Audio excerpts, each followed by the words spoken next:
She had spent 12 years keeping soldiers alive in places that don't appear on any map. She'd held a man's chest cavity together with her bare hands at 2 in the morning while artillery shook the ground beneath her knees. She'd carried wounded men twice her size through smoke and darkness and gotten every single one of them to a helicopter. And on a Tuesday night in a Portland trauma bay, a surgeon in a clean white coat threw her hospital badge onto the floor tiles and told her to get out. Nobody stopped him. Nobody said a word. They all just watched her walk toward the exit until the military convoy pulled into the parking lot and the officer leading it asked for her by a name none of them had ever heard. If this kind of story moves you, the ones about people who were counted out and came back harder, subscribe to this channel right now and follow Claire's story all the way to the end. Hit that like button and drop a comment telling me the city and country where you're watching from. I want to see exactly how far this story travels. Don't go anywhere, because what happens next inside that hospital will change everything you think you know about who the strongest person in the room really is. The rain came in sideways off the Willamette River that October, the kind that soaked through a jacket in 30 seconds and made the emergency entrance at Mercer Falls Medical Center look like a loading dock at the end of the world. Ambulances pulled in and out in a rhythm that never fully stopped. The automatic doors wheezed open and shut. Inside, the trauma unit ran at 110% capacity, the way it had every night that week, and the overhead lights buzzed with a faint electrical hum that nobody seemed to notice anymore except Claire Whitmore, who had noticed it every single shift for 3 years. She was changing out a saline line in Bay 4 when the radio at the nurses' station crackled with the first report from the highway. A 6-vehicle pileup on Interstate 84, multiple critical, ETAs coming in waves. She didn't look up from the line.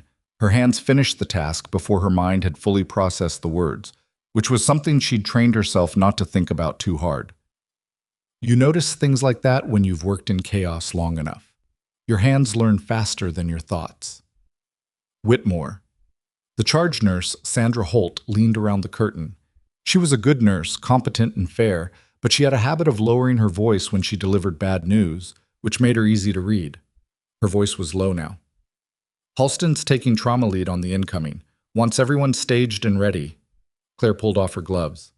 How many criticals? They're saying 3 confirmed, possibly a 4th.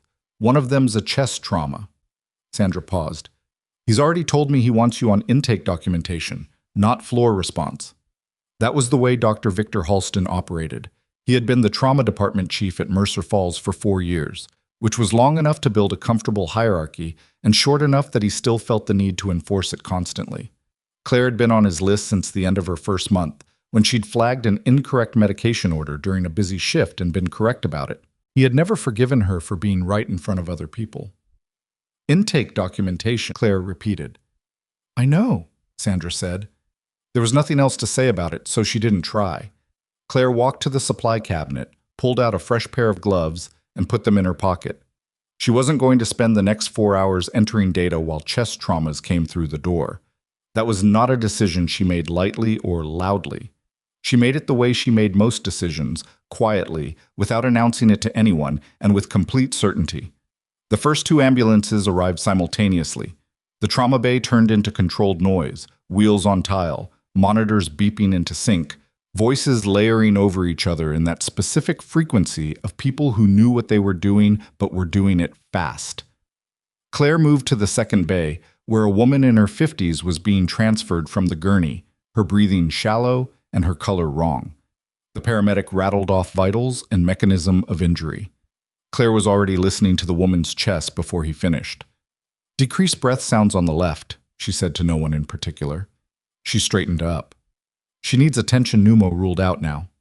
The resident across from her, a second-year named Dr. Tessa Park, glanced at the monitor and then at Claire with the expression of someone caught between 2 competing authorities. I'll get Dr. Halston to... By the time he gets here, her pressure's going to drop. Claire kept her voice flat and even. Listen to the left side. Tessa Park listened. Her face changed. She reached for the phone. That was when Halston came through the bay doors. I was a tall man who moved like he was aware of taking up space, shoulders back, chin slightly elevated, the kind of posture that read as authority from across a room. He had good hands. Claire would give him that. He was a competent surgeon in controlled situations.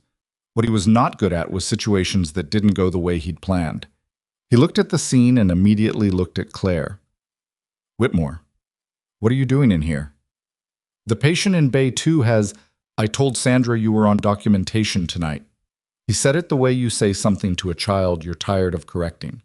He turned to Tessa Park. What's the status? Decreased breath sounds on the left, Tessa said carefully. Claire flagged it. I think she's right. Halston looked at the monitor, looked at the patient, looked at Claire. The pause lasted maybe 4 seconds. Get her a chest x-ray. And Whitmore, he turned fully toward her. Go to the nurse's station. She might not have time for an x-ray. That is not your call to make. I know it's not, but the call has a time limit, and you should know what I'm seeing. Something shifted in his expression. Not anger exactly. It was more precise than that. It was the look of a man who had decided, in that moment, that a problem he'd been tolerating had officially become a problem he was going to solve. Sandra, he raised his voice. Please escort Nurse Whitmore to the documentation station. Sandra appeared at the curtain. Her face said everything and showed nothing. Claire walked. Behind her, she heard Tessa Park's voice, quieter now, giving instructions about the chest x-ray. She didn't let herself look back.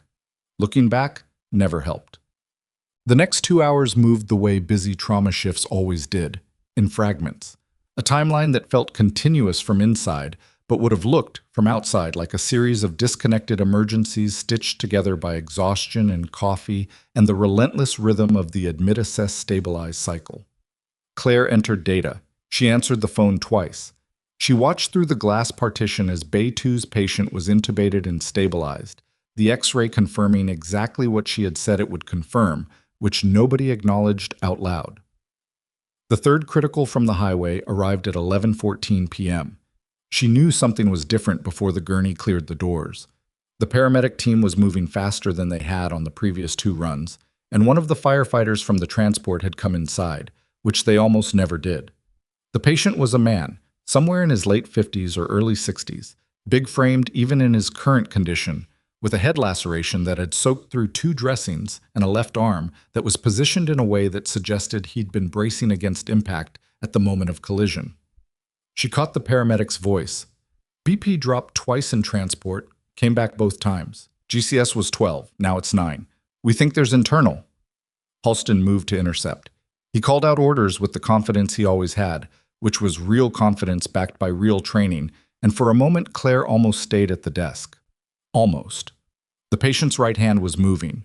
Small, repetitive motions, fingers pressing against the edge of the gurney, the way people sometimes did when they were trying to communicate through a level of consciousness that didn't have words left in it. Claire had seen that specific movement before. She had seen it in places she didn't talk about, on men who were trying to tell her something important before they couldn't anymore. She left the desk. She came around the partition and positioned herself at the foot of the gurney, watching the patient's face. His eyes were half open. His lips moved. "Stay with me," she said, quietly enough that it was only for him. "I've got you." His eyes tracked to her voice. Halston was calling for labs and imaging. He hadn't looked at the patient's face. Claire looked at the abdomen, the way the man's body was held, the rigidity along the left flank, the way his breathing was slightly off rhythm in a way that didn't match the head injury alone. She looked at the position of his left arm again and thought about mechanism of injury. The impact angle, the bracing position, the internal organs on that side. "There's a splenic injury," she said. Halston didn't break his rhythm. "CT will tell us what we need. He might not be stable for CT. I said CT will tell us rigid left flank, BP instability in transport. The arm position suggests the point of impact was the driver's door at the left lower quadrant. He was the driver. If the spleen's lacerated, Whitmore." Halston stopped. He turned around, and this time the careful professional distance was gone. "You are not a physician. You are not on this case, and I have now told you 3 times tonight to stay at your station." He looked at the room, at Tessa Park, at Sandra, at the 2 other nurses working the bay. "Someone call security." The room went very still. Not because people were surprised, because they weren't, because they had seen it coming, had known, probably for weeks, that this was where it was going. And now that it was actually happening, none of them knew what to do with the reality of it. Claire looked at the patient one more time. He was still watching her. His hand had stopped moving. Security arrived in the form of a young man named Derek, who Claire had talked to maybe a dozen times over 3 years. He had a daughter who'd just started kindergarten, she remembered that, and he looked miserable about his current assignment. He didn't grab her arm. He just appeared at the edge of the bay and made a gesture toward the hallway that was as apologetic as a gesture could be. "I need your badge," Halston said. She looked at him. "Your hospital badge, Whitmore. Leave it at the desk." She unclipped it from her scrubs. He crossed the bay and took it from her hand, and then he did something that nobody expected, including Claire, who had expected most of what was coming. He dropped it. He dropped it on the floor tiles, in front of every person in that bay, and left it there and said, "Sandra will process your separation paperwork." The badge lay on the floor between them. Nobody moved to pick it up. Claire looked at it for 1 second, then looked at him, then walked toward the exit with Derek 2 steps behind her. She did not run. She did not raise her voice. She did not cry. She had walked out of worse places than this. The ambulance bay was cold. The rain had tapered to a mist that hung in the air like static, coating every surface in a thin, wet film. Claire stood near the edge of the covered entrance, far enough from the doors that they wouldn't keep triggering open, and just breathed for a minute. Her jacket was inside in the staff locker room. She hadn't thought about that until now. Derek came out behind her. "I'm sorry, Claire. I really am." "Don't be," she said. "You were doing your job. Is there someone I can call for you, or—" "I'm fine, Derek." He looked like he wanted to say more. He went back inside instead because there was nothing more to say, and both of them knew it. Claire put her hands in the pockets of her scrubs and looked at the parking lot. There were 6 ambulances staged along the far edge, their lights off. Beyond them, the street was empty and wet and orange under the sodium lights. She thought about the patient in Bay 3. She thought about the position of his arm and the rigidity along his flank and the way his BP had dropped twice in transport. She thought about the fact that she had been right and she was standing in a misting parking lot at 11:30 at night, and being right had counted for exactly nothing. She'd had that thought before. In other places. In darker ones. She was still thinking it when the vehicles turned into the parking lot. They weren't ambulances. They weren't police cruisers. They were military. 2 dark SUVs moving with a deliberateness that was different from civilian driving, followed by a third vehicle that was unmistakably a military transport. No emergency lights. No sirens. Just the quiet, purposeful movement of people who knew exactly where they were going and had already decided what would happen when they got there. They stopped near the emergency entrance. 4 people got out of the lead SUV. 3 in uniform, 1 in civilian clothes. The civilian had a tablet. The one leading the group was a woman in her mid-40s with the posture of someone who had been in command of things for a long time and had no particular need to perform it. She looked at the entrance, looked at the parking lot, and then looked directly at Claire. She walked over. The other 3 followed. "Excuse me," the woman said. Her voice was precise without being cold. "I'm looking for a nurse working in the trauma unit. We were told she'd be on shift tonight." She glanced at the entrance. "We weren't expecting to find her outside." "Depends on who you're looking for," Claire said. The woman held out her hand, not to shake, but to show the badge clipped at her wrist. It wasn't a local badge. "Colonel Diane Mercer, Army Medical Command. We have a situation inside that building involving a patient we need secured and assessed, and we have reason to believe there is personnel in this facility with relevant classified experience." She paused. "Your name is Claire Whitmore?" "It used to be Sergeant Claire Whitmore," Claire said. "I've been out for 6 years." Colonel Mercer looked at her for a moment. Not the way Halston had looked at her. Not like a problem, not like an inconvenience. She looked at her the way people look at someone they've been trying to find. "We know," Mercer said. "That's why we're here." Behind them, through the rain-blurred glass of the trauma bay, Claire could see Halston moving, still working, still commanding the room, still certain that whatever had just walked into his parking lot was someone else's concern. She could see the patient in Bay 3 on the monitor, the BP readout, the O2 saturation trending in the wrong direction. "The patient your team brought in tonight," Mercer said, and her voice dropped half a register. "The one from the highway." She looked at Claire steadily. "His name is Colonel Mason Reed. He's not a civilian, and the people I work for have been looking for him since this morning, and looking for you—" She paused. "For considerably longer than that." Claire felt something shift inside her chest. not surprise. Something more complicated than surprise. Something that felt, against every intention she'd had for 6 years, like recognition. "He's going to need surgery," Claire said. "Splenic. He may already be bleeding." "We know. That's why we need you to come back inside." "They just threw me out." Colonel Mercer glanced at the entrance. Something moved across her face. Not quite a smile, not quite the opposite. "Sergeant Whitmore," she said, "that is going to be their problem now." She didn't wait for Mercer to lead the way. Claire walked back through the ambulance bay doors ahead of all 4 of them, which wasn't a power move so much as a practical one.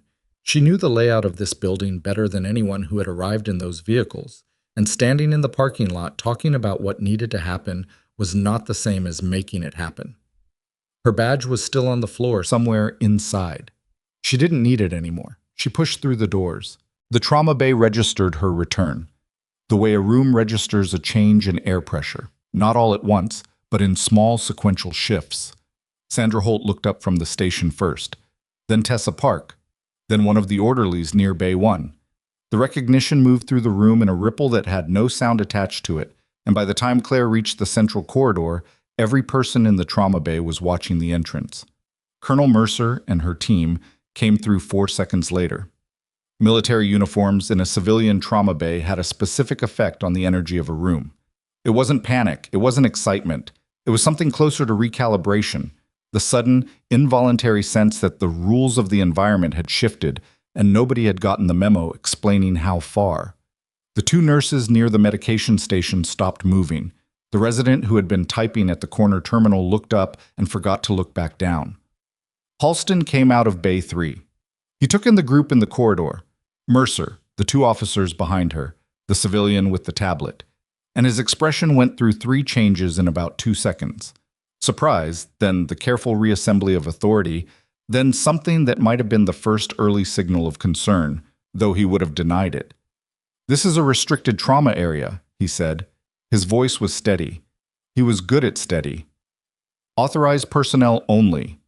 Mercer didn't slow down. "Colonel Diane Mercer, Army Medical Command. The patient you received approximately 40 minutes ago, Bay 3, male, late 50s, head and abdominal trauma, is a classified federal patient under military medical jurisdiction. I'm going to need a full status update and immediate surgical consult." "He's my patient," Halston said. "He's Colonel Mason Reed," Mercer said, "and he's ours." The name landed in the room and stayed there. Tessa Park looked at Sandra. Sandra's face was completely unreadable, which meant she was processing something she wasn't going to react to in public. Halston looked at Mercer, then looked at Claire, who had already moved past him toward Bay 3, and something shifted behind his eyes. A recalculation. The kind that happens when a situation changes faster than the person inside it can adapt. "Whitmore doesn't work here anymore," he said. His voice had dropped. Not to a whisper, more like someone tightening a bolt. "Then it's fortunate that she doesn't need hospital credentials to consult on a military medical matter," Mercer said. She looked at him directly, without heat, in the way of someone who had a great deal of practice not wasting energy on people who were going to cooperate eventually anyway. "Doctor, I need that status update, now." Halston was not a man who folded easily. Claire had always known that about him. It was the quality that made him dangerous in the specific way he was dangerous, because he didn't back down just because he was wrong. He backed down when the cost of not backing down became visible and immediate. He looked at Mercer's rank insignia. He looked at the officer standing to her left who hadn't said anything yet, and whose expression communicated, with great economy, that he was not interested in having this conversation more than once. "BP is unstable," Halston said finally. "He's been in and out of a GCS of 8. We have CT ordered. He's not stable for CT." Claire said it from inside Bay 3, where she was already beside the patient, 2 fingers at his wrist, her eyes moving across the monitor readings with the speed of someone reading a language she was fluent in. "He needs an OR. Left flank rigidity hasn't changed. His pressure is dropping again. Look." She nodded at the monitor. "Systolics at 84. The monitor confirmed it with the flat indifference of machines. Tessa Park moved. She moved before Halston said anything, which was its own kind of statement, and picked up the surgical consult phone. Halston watched her do it. Then he looked at Claire, at this woman he had removed from his department 20 minutes ago, standing at the bedside of his patient in his trauma bay, giving the correct assessment. And the expression on his face was something Claire had seen before on other men in other contexts. It was the expression of someone who understood, for the first time, that they had miscalculated the thing they were standing on. He didn't say anything else. He moved to the monitor station and started reviewing the numbers, which was the only productive thing left for him to do. The surgical team came down in 7 minutes.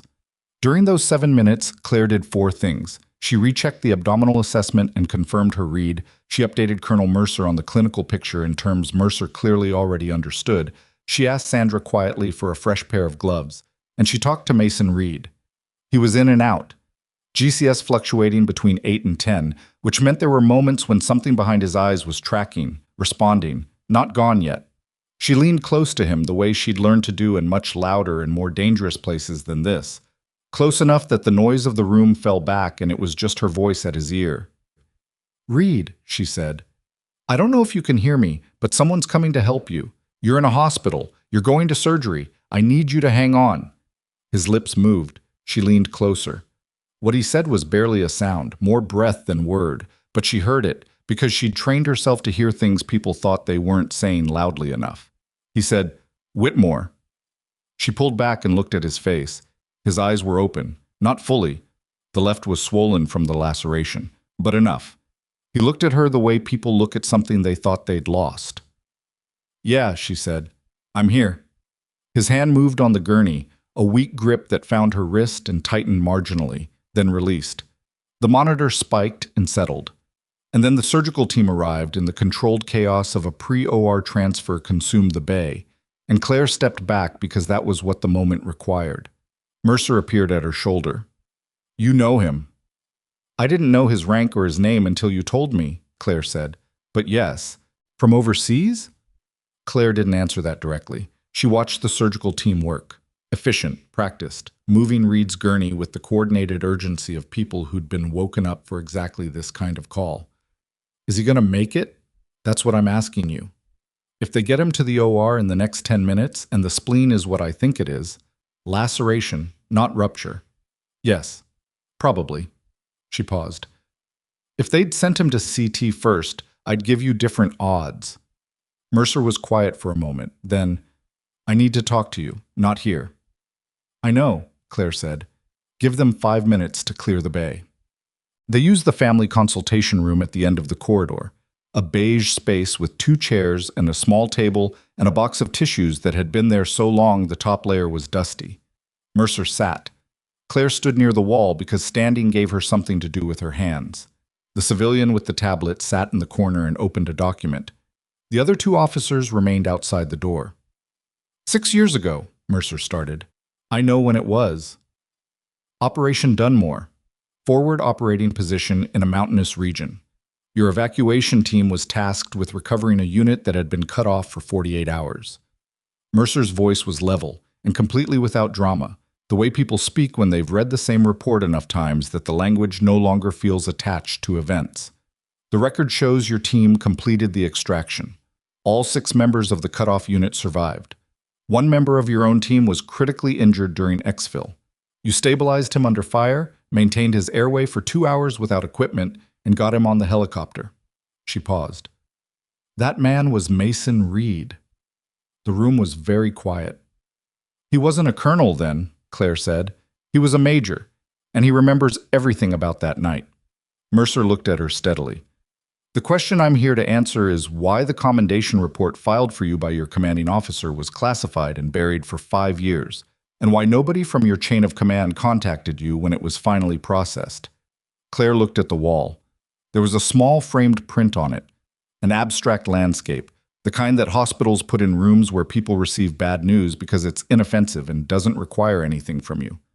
"I left the service," she said, 6 months after Dunmore. "I signed the paperwork and I left. Because of what happened to Sergeant First Class Oland." She didn't flinch, but it cost her something not to. "He died," she said. 3 weeks after I got him on that helicopter. He died in a hospital in Germany, and I was already stateside, and nobody called me.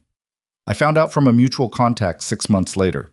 She stopped, started again. "I was already out by then. I'd already decided." "Claire, Mercer used her first name for the first time, which changed the register of the conversation slightly, made it smaller and more direct.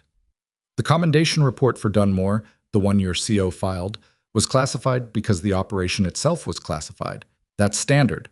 What's not standard is that it stayed classified for 5 years instead of 2, and when it was finally processed and the commendation was approved, the contact information on your military record had not been updated. She glanced at the tablet. You moved. Multiple times. I wasn't hiding, Claire said. Then, more honestly, I wasn't trying to be found. I understand that. Mercer folded her hands on the table. What I need you to understand is that the Army Medical Command has been attempting to locate you for approximately 8 months, following a request by Colonel Reed himself after he began the process of recommending you for a formal decoration. The Medal of Military Medical Merit. For Dunmore. She paused. It's not honorary. It comes with a formal record amendment and a public ceremony. Claire let that sit in the room for a moment. She looked at the dusty tissue box. She thought about the parking lot she'd been standing in half an hour ago, in the rain, with no jacket, the badge she'd carried for 3 years somewhere on a floor tile in a trauma bay. Why are you telling me this, she said. Why here? Because when we pulled Reed's medical alert file and cross-referenced active Portland area hospitals, your name came up on the Mercer Falls employee roster. Mercer's expression shifted slightly, something that was close to wry, if you knew how to read it. We were planning to approach you tomorrow through proper channels. Then we got the emergency call about a highway accident and a civilian trauma facility receiving a critical patient matching Reed's description, and we accelerated. He wasn't supposed to be on that highway, Claire said. It wasn't a question. No, he was in Portland for a separate matter. The accident was, as far as we can currently determine, an accident. Mercer's pause was brief but deliberate. We're still determining. Claire looked at her. You think someone ran him off the road? I think we are still determining. Mercer's voice was unchanged. What I'm not uncertain about is that he's currently in surgery in this building, that the nurse who read his abdominal injury correctly when the attending physician missed it is the same woman who kept him alive on a mountainside 6 years ago, and that I need to know where you're going to be for the next 48 hours. I was planning on being unemployed, Claire said. Mercer almost smiled. It was small and brief and disappeared before it fully arrived. We may be able to do something about that. Well, what happened in the next 2 hours was not clean. None of it was the kind of sequence that smooths itself into a simple story when you tell it later. It was messy in the way real things are messy, full of waiting, of incomplete information, of people making decisions based on what they knew at the moment rather than what they'd know in hindsight. The surgical team was in the OR with Reed for 90 minutes. During that time, Claire sat in the corridor outside the family room because the family room felt too small, and the trauma bay felt like somewhere she wasn't sure she was permitted to be, which was still technically true regardless of what Mercer had said. Sandra brought her coffee at some point, appeared with it without saying much, set it down, put a hand briefly on Claire's shoulder, and went back to work. The coffee was bad. Claire drank it anyway. Mercer's team was on phones. The civilian with the tablet, who Claire eventually gathered was named Reyes, a Department of Army civilian investigator, was typing continuously and occasionally asking questions of the officers in a voice too low to carry down the corridor. There was a particular quality to the way they moved and communicated that Claire recognized from a long time ago. The coordinated efficiency of people managing multiple threads of a situation simultaneously, trying to stay ahead of what they didn't know yet. At some point, around 1 a.m., a man in a suit arrived. He came through the main entrance rather than the ambulance bay, which meant he'd either known to come that way or had been directed to. He was in his mid-50s, gray at the temples, with the kind of face that had been handsome once and was now simply authoritative. He spoke to the front desk, and the front desk directed him to the corridor, and he walked toward Mercer with the ease of someone who had never in his life wondered whether he was in the right place.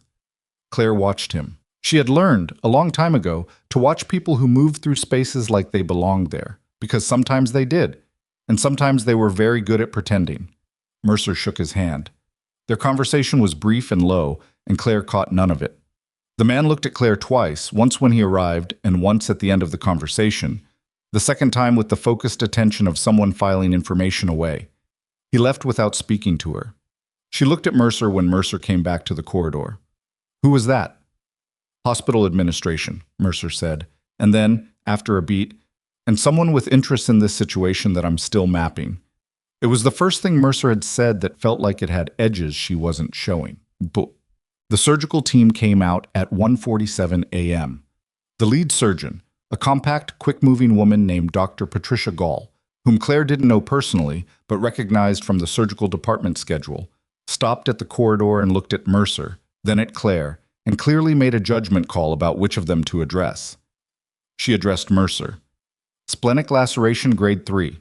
We repaired it. He's stable, he's in recovery. Barring complications, which I want to stress are always possible in a grade 3, he should make a full... She caught herself, revised. He should be out of critical range within 24 hours. His GCS? Claire asked. Gall looked at her.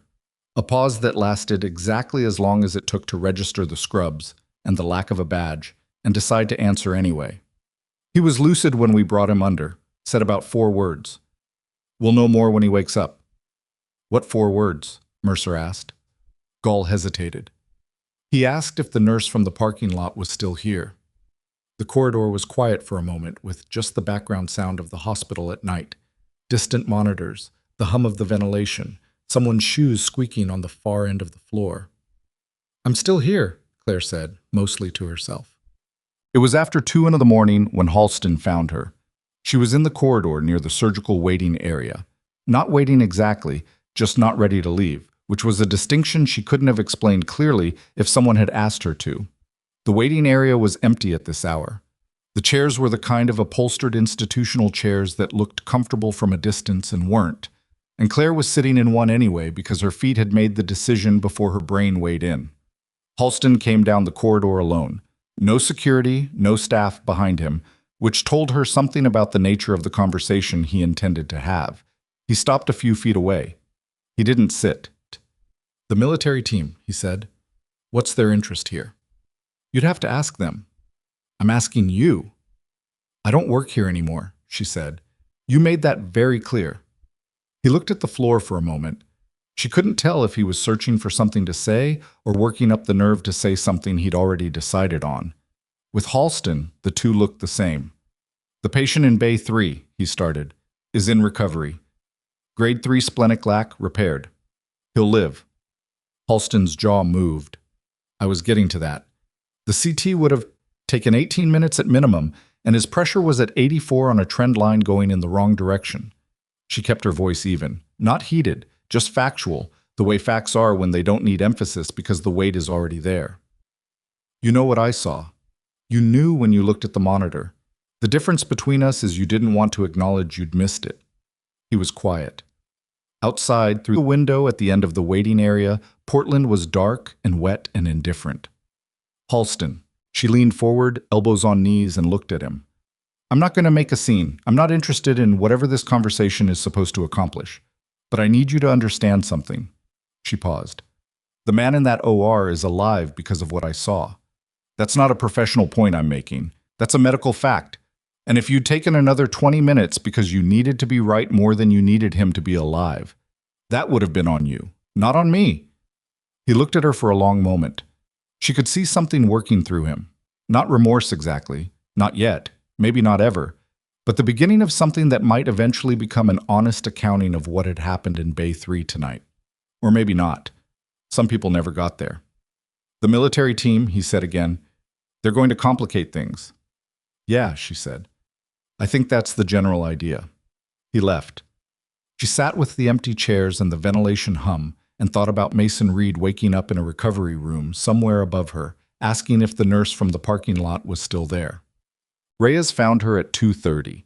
The Department of Army investigator sat in the chair 2 down from hers, opened his tablet, and said without preamble, I need to walk you through some things about tonight that are going to matter in the next 12 hours.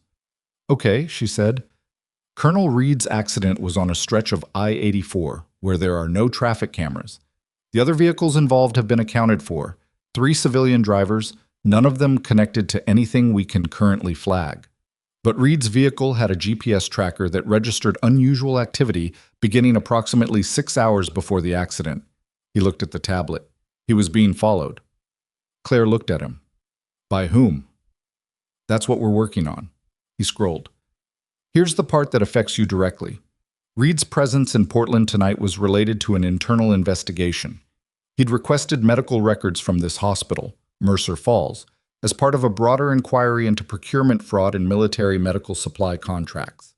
He let that sit for a second. The hospital has contracts with 2 defense procurement companies. Both are currently under preliminary federal review. The waiting area felt slightly colder than it had 30 seconds ago. You're telling me Reed came to Portland because of this hospital, Claire said slowly. We're telling you it's a thread we're pulling. Reyes closed the tablet. We're also telling you that the administrator who came to speak with Colonel Mercer tonight, a man named Gerald Stapp, Mercer Falls Chief Operating Officer, has had contact in the past 14 days with one of the procurement companies under review. Claire stared at him. Stapp was here tonight, in this building, yes. And he talked to Mercer. He said he was here because of the military presence, routine administrative liaison. Reyes's voice was neutral in a way that communicated exactly how not neutral he found that explanation. We're verifying that. She sat with it. The night had started with a saline line and a weather report, and ended somewhere she hadn't seen coming, which in her experience was how nights that mattered usually went. She thought about Reed in Bay 3, his hand on her wrist. She thought about Halston in the corridor, asking about the military team in a voice that was trying not to sound worried and failing. She thought about the man in the suit, Gerald Stapp, moving through the hospital at 1 a.m. like he belonged there. What do you need from me? She said. Reyes looked at her. For now, stay available. Don't leave Portland. And if anyone from this hospital's administration contacts you about tonight, anything, any reason, tell us immediately. He handed her a card. She turned it over. There was a number on the back, handwritten. That's Mercer's direct line, he said. Not the office number, the direct one. She pocketed it. She looked at the window. Dark, wet Portland, the city she'd chosen precisely because it wasn't anywhere she'd been before, precisely because nobody there knew her name. That calculation had just changed. She was thinking about what that meant, sorting through the implications the way you sort through debris after something structural has shifted, when her phone buzzed. She looked at it. Unknown number, local area code, and the message was 4 words. We need to talk. She looked at the message for a long moment. Then she looked up at the hallway. It was empty. Reyes had gone. Mercer's team was somewhere on the upper floors. Halston was wherever Halston went when his authority ran out for the night. She typed back, "Who is this?" The reply came in 11 seconds. Someone who knows why Reed was really in Portland, and why you were the one they called tonight. You're not safe in that building, Whitmore. Not anymore. Her hands were completely still. She'd learned that a long time ago. How to keep her hands still when everything else wanted to move. She read the message twice. Then she looked at the card Reyes had given her, and at the direct number on the back, and at the dark window, and at the message on her screen. Whoever had sent it knew her name. Part 3. She called the number on Reyes's card. He picked up on the second ring, which meant he wasn't sleeping, which meant she wasn't the only one in this building who understood that the night wasn't finished yet. She read him the message word for word. He asked her to forward the number it came from. She did. He said, "Don't respond, don't move, I'll be there in 4 minutes." He was there in 3. Mercer came with him. They stood in the waiting area. The 3 of them, the dusty tissue box, the institutional chairs, and Reyes ran the number through whatever system he had access to on his tablet while Mercer read the messages over Claire's shoulder without touching the phone. The number came back unregistered, prepaid, purchased in cash at a convenience store in Southeast Portland 9 days ago. 9 days, Claire said. Reed's been in Portland for 11, Mercer said. Nobody stated the obvious because it didn't need stating. Mercer looked at Reyes. Pull the hospital's internal access logs for tonight, specifically the administrative wing. I want to know who badged in and out and when. Then she looked at Claire. You're not staying in this building. I don't have anywhere to... We have a secured location. You're going there now. She said it with the finality of someone who has made a decision and is now simply announcing the logistics. You can argue with me in the vehicle. Claire didn't argue. She'd learned the hard way the difference between stubbornness that served a purpose and stubbornness that just cost you time, and this wasn't the moment for the first kind.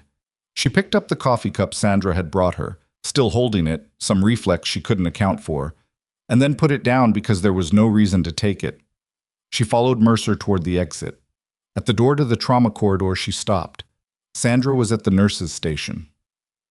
The night shift, reduced to its skeleton crew, moved around her in the quiet rhythm of post-midnight hospital work. Sandra looked up and caught Claire's eye across the distance of the corridor, and something passed between them that neither of them had the words for and probably wouldn't have said out loud anyway. Sandra gave her a small nod. Claire gave one back. Then she walked out. The secured location was a hotel 2 miles from the hospital, not a government facility, which Mercer explained without being asked was deliberate. When you use official facilities, you create an official record. Right now, I want a smaller footprint.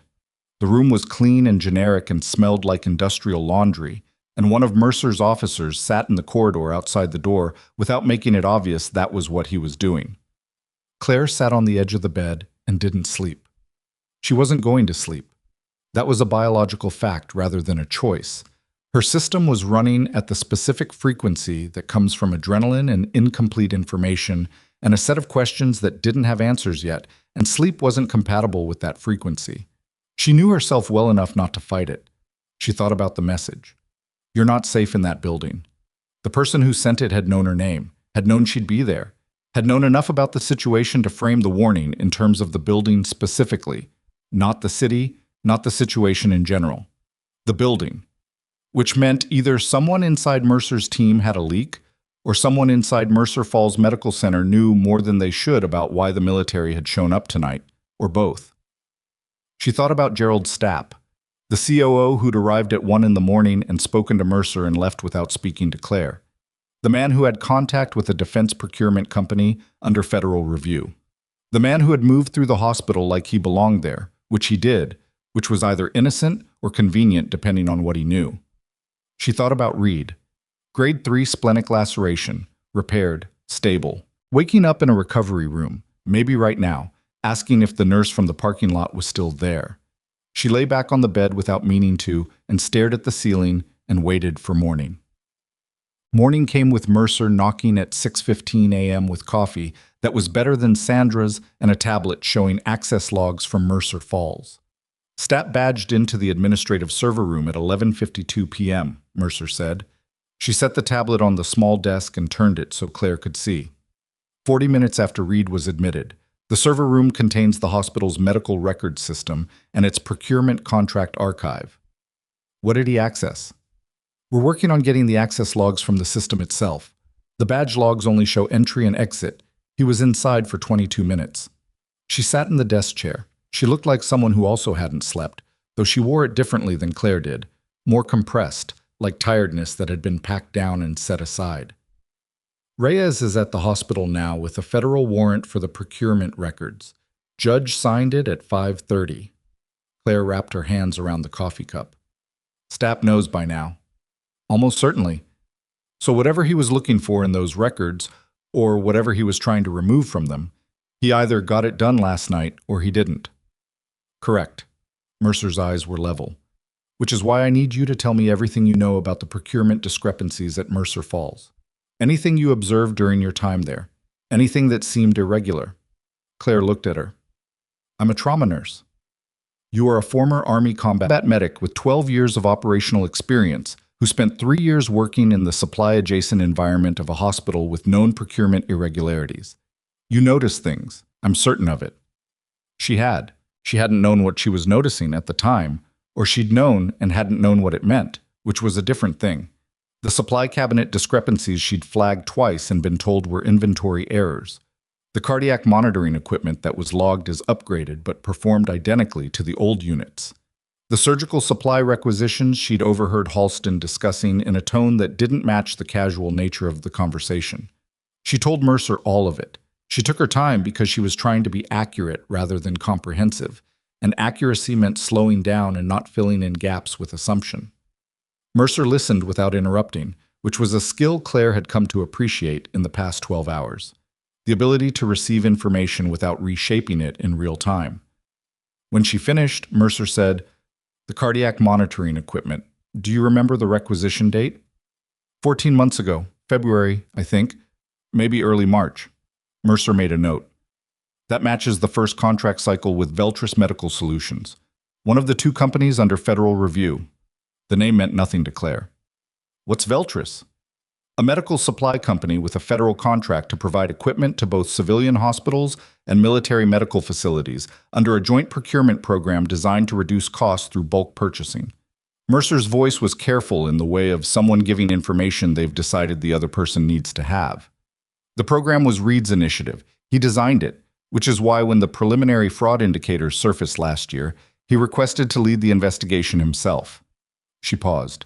And why someone who benefits from that fraud has a very specific reason to not want Reed asking questions in Portland. The room was quiet for a moment. Outside, Portland was waking up. Traffic sounds, a siren somewhere, the gray particular light of a Pacific Northwest morning. He didn't just end up at this hospital by accident, Claire said. The accident, him going off the road. We now have a witness. A driver who was behind Reed's vehicle on I-84 reported seeing a second vehicle, dark, no plates visible, make contact with Reed's car twice before it left the road. Mercer's expression didn't change. The report came in at 4 this morning. The witness didn't call it in last night because they weren't sure what they'd seen. Claire set the coffee down. Her hands were steady. They were always steady. It was one of the things she'd trained and one of the things she hated about herself at moments like this. That her hands didn't communicate what her chest was doing. Someone tried to kill him, she said. Someone tried to kill him, Mercer confirmed, and he survived. And he's in a hospital where the COO has financial ties to the company Reed was investigating. And the prepaid phone that sent you that message was purchased 9 days ago, which means someone knew Reed was coming to Portland before he arrived. She stood. Get dressed. I need you at the hospital. I thought you wanted a smaller footprint. I did. Reyes's warrant changed the footprint. It's not small anymore. Mercer Falls in the early morning had the stripped-back quality that hospitals always had between the night shift ending and the day shift fully arriving.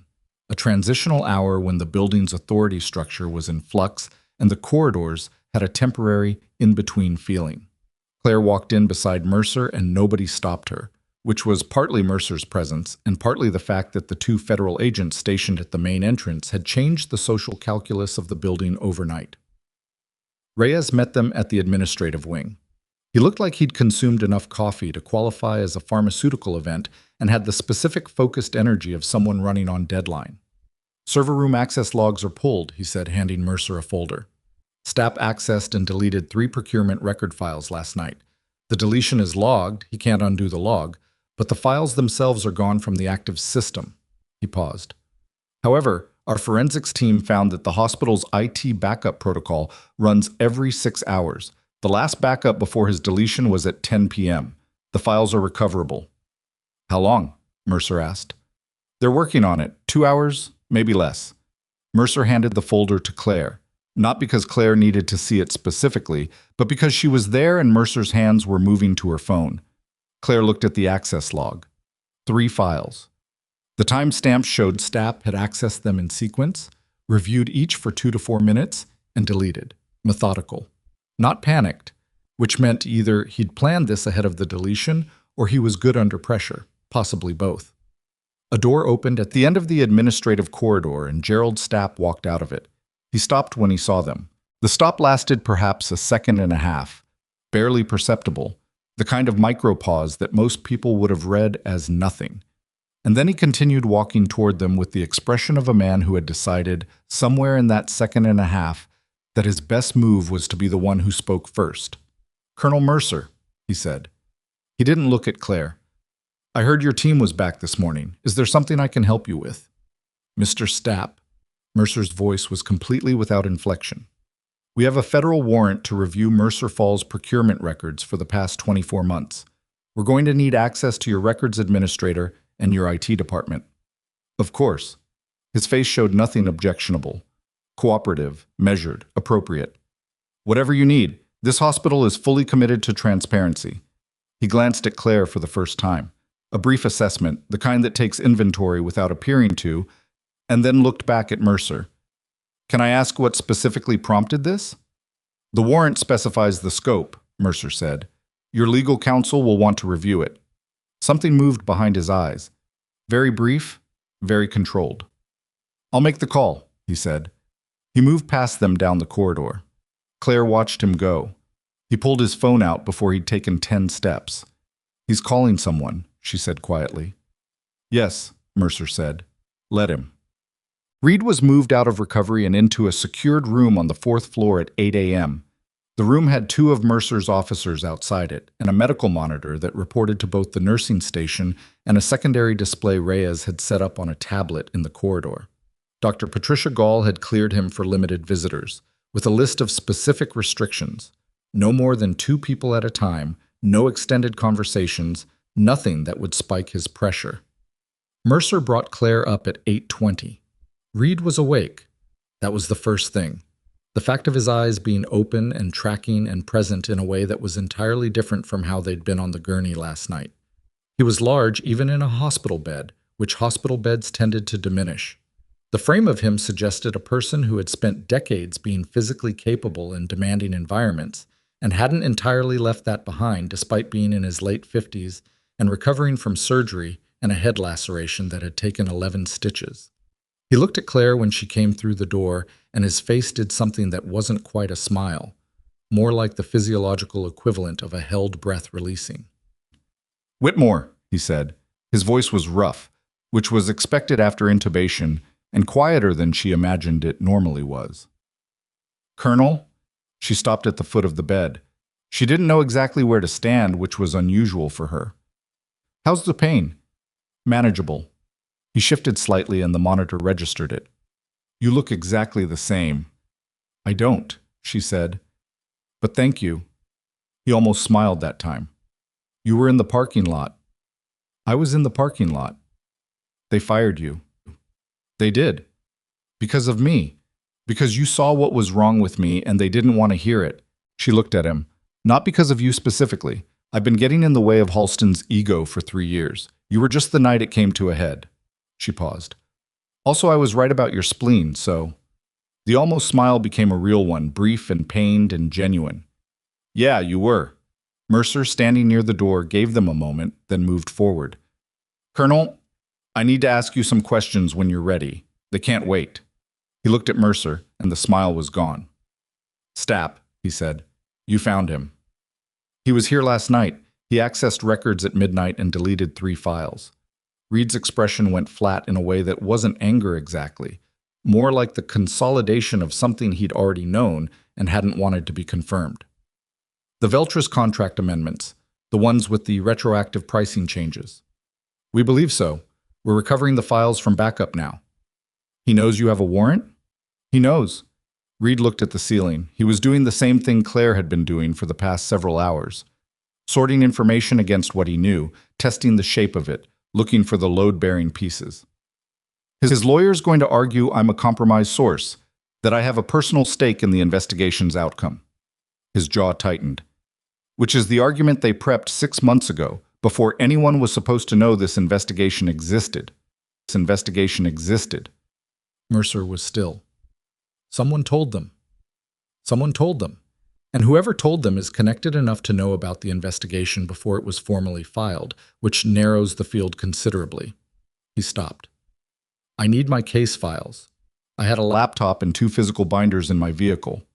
"The vehicle is being processed. We'll recover what we can." Mercer paused. "Is there anything in those files that would compromise the investigation if Stapp's associates had access to them?" Reed looked at her directly. The look was long enough to be its own answer. "I need those files, Diane." "We're working on it, Chab." The next escalation came from a direction nobody had been watching. At 9:47 a.m., Sandra Holt appeared in the 4th floor corridor looking for Mercer with an expression Claire had never seen on her before. Not alarmed, because Sandra didn't alarm easily, but pressed. Concentrated in a way that meant something was wrong, and she decided she needed to be the one to surface it. "There's something you need to know," Sandra said, directing it at Mercer, "about Dr. Halston." She told them in the corridor quickly and without decoration, because Sandra was not a person who used more words than necessary. Halston had come in at 7 that morning, which was normal. He had gone directly to his office, which was normal. At 9:15, he had asked the administrative coordinator to pull his personnel file, Specifically, the documentation related to his appointment as trauma department chief 4 years ago, which was not normal. And at 9:40, he had made a call from his office landline to a number Sandra had happened to see because she'd walked past his open door. The same number that appeared on the Veltris Medical Solutions corporate correspondence she'd filed 6 months ago when she'd been temporarily assigned to administrative coverage. Mercer looked at Sandra for 3 seconds without speaking. "You filed Veltris correspondence," Mercer said. "I was covering the admin desk for 2 weeks when the regular coordinator was out on leave. It was routine procurement communication at the time. I didn't think anything of it." Sandra's voice was steady. "I'm thinking something of it now." "Do you remember the nature of the correspondence?" "Contract confirmation, equipment delivery schedules, and one letter. I remember because the language seemed odd for a supply confirmation that referenced a cooperative arrangement with Mercer Falls clinical leadership. Not administrative. Clinical." She paused. "Halston is clinical leadership." The corridor was quiet. Reyes was already on his phone. Claire looked at Sandra, at this woman who had worked beside her for 3 years and brought her bad coffee at 2 in the morning and put a hand on her shoulder in a hallway, and never once asked her who she'd been before this job. "How long have you been sitting on that?" she said. Sandra met her eyes. "About 6 months. I didn't know what it meant. I still don't. Not entirely." She stopped. "But I know what it looks like." Halston's office was on the second floor, southwest corner, with a window that looked out over the hospital's small courtyard. Claire had never been in it. She knew where it was because she knew where everything in this building was. 3 years of walking the same corridors had mapped it completely into her body. Reyes and one of Mercer's officers went to the office at 10:05. Claire waited in the fourth-floor corridor with Mercer because Mercer had decided that was where she should be. And Claire had stopped arguing with Mercer's decisions because they were consistently well-reasoned. What came back, 12 minutes later, was not what anyone expected. Reyes came back alone. His face was doing something complicated. "He's not in his office." Mercer looked at him. "He left the building at 9:52, 11 minutes after the landline call to Veltris." Reyes paused. "The parking garage camera shows him leaving on foot through the east stairwell. He didn't take his car." The implications organized themselves in sequence. Halston had made the call, been told something, and left immediately, on foot, through a secondary exit, without his vehicle. That was not the behavior of someone who had decided to take a long lunch. That was the behavior of someone who had received instructions to move. "He's been told to run," Claire said. "Or to go somewhere specific," Mercer said. She was already on her phone. "I need eyes on the east pedestrian exit on a parking garage, Mercer Falls Medical Center. 10-minute window starting at 9:50. Cross-reference any vehicle that picked up a pedestrian." She listened for a moment. "Yes, now." Claire looked at the door to Reed's room. 2 officers, one on each side, doing what officers did when they were maintaining a position, present, alert, not moving. "If Halston ran," she said, "it's because he had something to run from, something specific." She turned to Mercer. "What was in those 3 files Stapp deleted?" "Procurement amendments, pricing changes." "Halston's name. Was it on any of them?" Mercer held her gaze. "That's what we're waiting for forensics to confirm." "But you think it is?" "I think," Mercer said carefully, "that cooperative arrangement with Mercer Falls clinical leadership is a phrase that is doing a great deal of work in a procurement letter, and that clinical leadership in a trauma department context points in one direction." Claire looked at the floor. She had worked for this man for 3 years. She had watched him mismanage patients and protect his ego and make decisions based on hierarchy rather than medicine. She had thought, until this moment, that his particular kind of harm was the ordinary kind, arrogance and self-protection dressed up as authority, the kind that was common and damaging and not ultimately criminal. She had been wrong. "He knew," she said. "When he threw me out last night, he knew I was getting too close to something. Not about Reed specifically, maybe, but about the pattern." She stopped. "The supply discrepancies I flagged, the equipment requisitions, he knew what those were." "If his name is on those files," Mercer said, "he's been aware of your observations for 3 years and has been actively managing you out of positions where you could document anything formal." The weight of it settled somewhere in her chest. Not surprise, not quite. Something colder.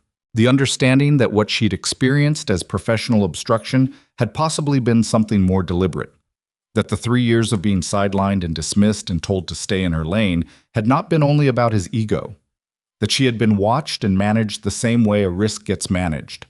Mercer's phone signaled. She looked at it. Forensics has the first file. She read for a moment. Then she read longer than a moment. Her expression didn't change, which meant what she was reading was significant enough that she'd made the decision to absorb it before reacting to it. Mercer, Claire said. Halston's name, Mercer said, not looking up from the phone, appears on the contract amendment as clinical authorization signatory. He approved the equipment substitutions. She scrolled. And his signature is on a separate document authorizing a consulting fee, paid to a private LLC, in exchange for facilitating the Veltris contract at Mercer Falls. She set the phone down. The LLC was registered in his wife's maiden name. Claire didn't say anything for a moment. The corridor stretched out in both directions, empty and institutional and fluorescent. Somewhere on the floor, a monitor beeped at regular intervals. From inside Reed's room, she could hear the faint sound of voices. Reed and the officer maintaining the secondary watch, talking in the low register of people with nothing urgent to communicate. He's been taking money, she said, for at least 2 years. And the equipment he signed off on, substituted, downgraded components certified as the higher grade version. Mercer's voice had that quality again, careful, measured, the information delivered without additional weight, because the weight was already inherent. In cardiac monitoring equipment, in surgical supply kits, in trauma response units. Claire's hands were still. They were always still. But she felt something move through her that was not calmness. It was the specific kind of anger that comes when abstraction becomes concrete. When the supply cabinet discrepancies she'd logged and been told were inventory errors became, in an instant, the image of patients on gurneys and equipment that wasn't performing the way it was supposed to, and outcomes that should have been different. How many patients? She said. It wasn't quite a question. We don't know yet. Mercer looked at her directly. That's going to take time. She nodded once. She was still nodding, slowly, working through something, when one of Mercer's officers came around the corner from the stairwell at a pace that wasn't quite running but was close. Ma'am. He stopped in front of Mercer. We have a situation. The vehicle pickup on Halston. We identified it. Dark blue sedan, registered to a shell company with the same registered agent as one of Veltris's subsidiaries. He looked at his tablet. And we just received a call from hospital security. There's a man in the building who doesn't appear on any visitor log and is currently on the 4th floor. Mercer looked at him and then looked at Reed's door. Claire was already moving. She was at the door in 4 steps and through it in 5 because training doesn't wait for authorization and threat assessment happens in the body before it happens in the mind. The 2 officers outside had already registered the alert. Inside, Reed was awake and upright, the movement pulling at his repair and his face showing it. At the window, the 4th floor window that opened onto the exterior maintenance ledge, because Claire knew every exit point in this building. The latch was undone. It hadn't been undone 20 minutes ago. She knew that the way she knew every physical detail of every room she'd been in for more than 2 minutes, which was another thing she'd trained and never lost. Someone was in here, she said. Reed looked at the window. His jaw was tight. In the last few minutes, while we were in the corridor. She looked at him. Did you see anyone? The officer was here. We were talking. He stopped. He stepped out about 4 minutes ago, said he had a radio call. Something shifted in his expression. The officer who was in here, he wasn't one of Mercer's. The hallway sounds clarified immediately. Mercer's voice, an officer's voice, a radio crackling, footsteps on the stairwell. Claire looked at Reed.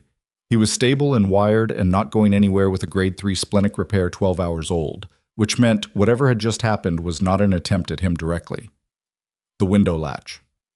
They weren't here for you, she said, thinking through it as she said it. Not this time. The latch was undone.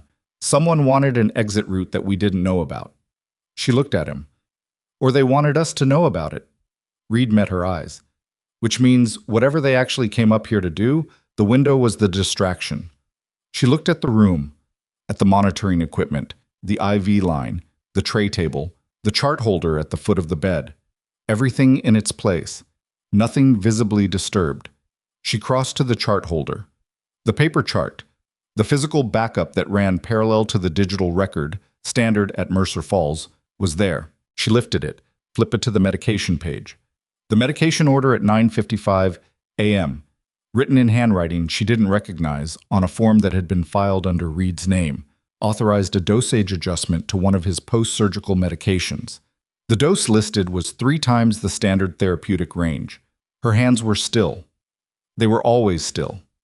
She looked at the order for 4 seconds, then turned and put her head out the door and said, "Nobody administers anything to this patient until I've spoken with Mercer." Nothing, not one thing. The officer nodded. His expression said he understood from her tone that this was not a precaution. It was a finding. She looked back at the chart in her hands. The signature on the medication order was illegible, a scrawl, deliberately so. But the handwriting on the dosage numbers had a specific quality. She had seen that handwriting before. 3 years of shift overlap in chart reviews and incident reports and supply requisitions. She had seen it on forms that Halston had filled out. She had seen it that many times. Mercer looked at the medication order for 11 seconds without speaking. Claire had counted. She'd developed the habit a long time ago, not because she was anxious, but because silence had duration, and duration told you things about the person inside it. 11 seconds meant Mercer was reading it twice, processing the implications fully before deciding how to respond, which was exactly what Claire would have done. "This is Halston's handwriting," Mercer said. It wasn't a question. "I've seen it on forms for 3 years," Claire said. "I can't certify it in a court of law, but yes." Mercer handed the chart to Reyes without looking at him. "I want this photographed, bagged, and logged as evidence before it goes anywhere near another human hand. And I want every medication currently authorized for this patient reviewed against the original surgical discharge orders." She looked at the IV line running into Reed's arm and then at Claire. "Is he safe right now?" "The order hasn't been administered. I caught it before rounds." Claire looked at the line. "The existing drip is what Gall ordered last night. That's clean. But I'd feel better if someone pulled the bag and replaced it from sealed stock." "Do it." Claire did it herself, because she trusted her own hands more than any administrative chain in this building right now, which was not paranoia. It was arithmetic. She located sealed IV stock in the medication room, broke the seal in front of one of Mercer's officers, and replaced the bag while Reed watched her with the focused attention of a man who understood exactly what had almost happened and was choosing not to talk about it yet. "You saved my life again," he said. "I found a falsified medication order," she said. "Don't make it more than it is." "Claire." She looked at him. "It's more than it is," he said. She tied off the line and checked the connection and didn't answer, because he was right, and saying so out loud wouldn't help either of them function in the next 4 hours. The forensic recovery of the deleted files finished at 10:42 a.m. What they contained was worse than what Mercer had initially described, which was something Claire had suspected from the way Mercer's expression had changed the first time she'd started reading. The procurement fraud at Mercer Falls was not a single contract irregularity.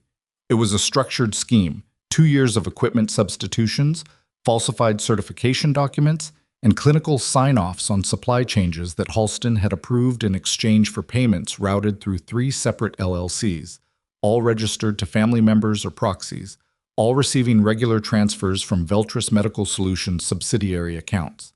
The substituted equipment was not merely downgraded, in 4 categories, so cardiac monitoring, surgical stapling systems, trauma response ventilators, and postoperative pressure monitoring.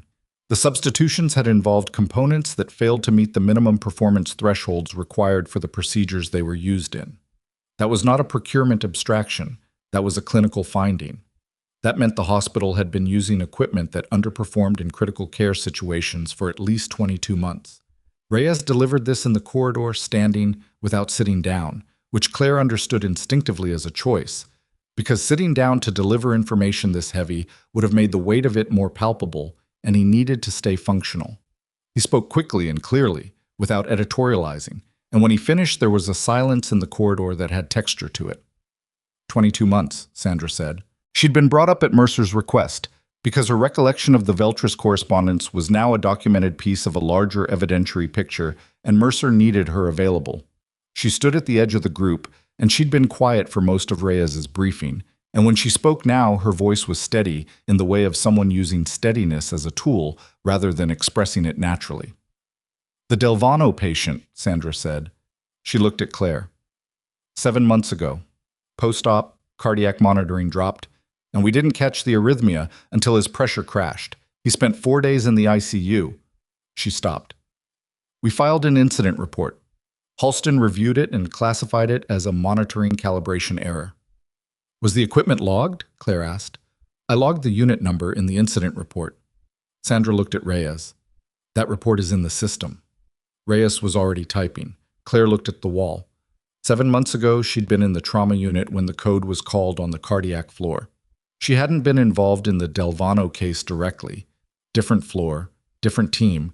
But she remembered the day because it had been a long shift, and the code had added another hour to it, and she'd passed the family in the waiting area on her way to the elevator. A woman in her 60s and a man who was younger, maybe a son, both sitting with the rigid stillness of people who didn't know yet whether the person they loved was going to survive the next hour. He'd survived. She knew that now because Sandra had said so. 4 days ICU, then presumably home. But 4 days in an ICU was not a footnote. It was 4 days of a family's life suspended in a hospital waiting room, 4 days of uncertainty and cost and physical toll, all of it traceable, possibly, to a cardiac monitor that wasn't performing what its certification paperwork said it would. She thought about how many patients in 22 months. She thought about the incident reports that Halston would have reviewed in his capacity as department chief, every equipment-adjacent complaint passing through his hands, every opportunity to catch or bury the pattern. She thought about him sitting in his clean office reading those reports and making the call to classify each one as calibration error, user error, patient variability, anything except what it actually was. "Where is he?" she said. Mercer looked at her. "We're still tracking. The vehicle that picked him up traced to a parking structure in the Pearl District. Vehicle is there. No one in it." Mercer's voice was level. "He transferred at some point." "He has help," Claire said.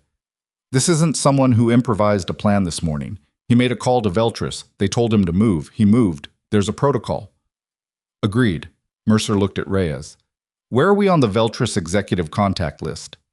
"Federal agents served notice at the Veltris regional office in Seattle 40 minutes ago. Their legal team is cooperating, which in this context means they've already decided that whoever they throw to us is someone they can afford to lose." He paused. "We're getting names. It'll take a few hours." A few hours was not infinite, but it wasn't nothing. And in a few hours, Halston could be in a car to the airport, or across the state line, or in a position where the procedural machinery of extradition and warrants started to accumulate friction. Claire knew that friction. She'd watched it work in slow motion before, in contexts where the people it was supposed to catch had resources and preparation. "He doesn't have his car," she said, thinking out loud. "He left it, which means either he planned to not come back for it, which means he's planned this far enough in advance to have an alternative already arranged, or he left in a hurry, and whoever picked him up has the next part of the plan." She stopped. "But there's something he needs, something he'd go back for." Mercer looked at her. "The personnel file," Claire said. "He asked for his personnel file this morning, specifically his appointment documentation. He wanted something out of it before he left." Sandra straightened slightly. "The administrative coordinator, she didn't give it to him. She told me afterward she thought it was an odd request and she hadn't pulled it yet by the time he left." "So it's still in the system," Claire said. "Whatever he wanted out of his appointment documentation, his original contract, his terms of employment, maybe a clause about indemnification or institutional liability, it's still there. And if there's something in there that helps him or protects him, he's going to need it." Mercer was looking at her with the specific quality of attention that meant she was tracking the same line of reasoning and had gotten to the end of it slightly ahead. "He'll try to access it remotely," Mercer said, "or send someone in to get it. Or he comes back himself." Claire looked at her steadily. "If the document matters enough." Mercer made 3 calls in 10 minutes. By 11:15, the hospital's remote access to HR records had been flagged for any external login attempt, and the administrative coordinator, a woman named Bev who had worked at Mercer Falls for 11 years, and whose expression when Mercer explained the situation moved through horror and then a grim, settled anger, had been quietly asked to flag anything irregular in the document request queue. At 11:34, an external login attempt registered on the HR system. The username was Halston's. The IP address routed through two proxies and resolved to a commercial VPN endpoint in Vancouver, Canada, which was either where Halston actually was or where he wanted them to think he was. The attempt failed because Mercer's team had changed the credentials 11 minutes earlier. The system logged the attempt, the timestamp, and the specific document requested, the original Mercer Falls clinical leadership appointment contract dated 4 years prior. Reyes looked at the log. That contract, whatever's in it, he needs it enough to try accessing the system himself, which means he's either confident he can't be traced or he's more desperate than he's showing. Pull the contract, Mercer said. Bev pulled it from the HR archive and printed it and handed it to Mercer, who read it standing at the administrative desk while Claire stood beside her. It was 12 pages. The relevant section was on page 9. The original Mercer Falls appointment contract for Dr. Victor Halston included a clause, standard in private hospital executive employment agreements, Mercer explained, though this one was more specific than most, providing for institutional indemnification of clinical leadership in cases of equipment-related adverse outcomes where the equipment had been approved through the hospital's standard procurement process. In plain language, if equipment failed and a patient was harmed, the hospital absorbed the liability, not the individual physician who'd approved its use, as long as the approval had gone through proper channels. Halston had made sure his approvals went through proper channels. He'd signed every document correctly. He'd followed the internal process with enough technical precision that the fraudulent nature of the approvals was buried under layers of correct procedure. He thought the indemnification clause would protect him, Claire said. It would have. In a civil case. Mercer set the contract down. It doesn't protect him from federal fraud charges. And it doesn't protect him from criminal conspiracy charges. He either doesn't know that, or he's panicking enough that he's reached for the only protection he knew he had. He didn't expect Reed to survive, Claire said. Not accusatory, just reading the logic of it. He thought he was covering a corporate fraud investigation, a financial case, the kind that ends in fines and settlements and someone at Veltris going to a minimum security facility.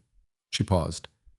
He didn't anticipate attempted murder, which changes his exposure significantly. Mercer looked at the contract. And he knows it. At 12:08 p.m., Halston walked back into Mercer Falls Medical Center through the main entrance. He didn't come through a side door or a staff entrance or any of the secondary access points that Mercer's team had positioned people near. He came through the main entrance, which was either the most arrogant decision he could have made or the most strategically sound one, because the main entrance was the most public, the most surveilled, and the most difficult to make an arrest in without attracting the kind of attention that lawyers film on phones and turn into wrongful detention arguments. He was wearing different clothes than he'd left in. Dark jacket, no hospital ID. He looked like a visitor, which was the point. He walked to the reception desk and said something to the receptionist that Claire couldn't hear from where she was standing. Positioned near the elevator bank per Mercer's instruction, visible to the main entrance but not immediately obvious. Mercer was in the administrative corridor. 2 officers were in civilian clothes near the coffee station to the left of the entrance. Reyes was at the security desk, which gave him camera access to the entire ground floor. Halston moved toward the elevator. Claire let him see her. It was a half-second of eye contact, the kind that happens when 2 people recognize each other in a public space and both have reasons to react that they can't act on immediately. His step didn't break. He was good at that. But something in his face tightened in a way that she read clearly, and she understood in that moment that he'd known she was in the building, had known it was a risk coming back, and had come anyway because the contract mattered that much. He pressed the elevator button. The elevator opened. He stepped in. Rhea's voice came through the earpiece that Mercer had put in Claire's left ear 40 minutes ago. He's going up. We have him on camera, taking it to 3. Administrative records were on the 3rd floor. The elevator closed.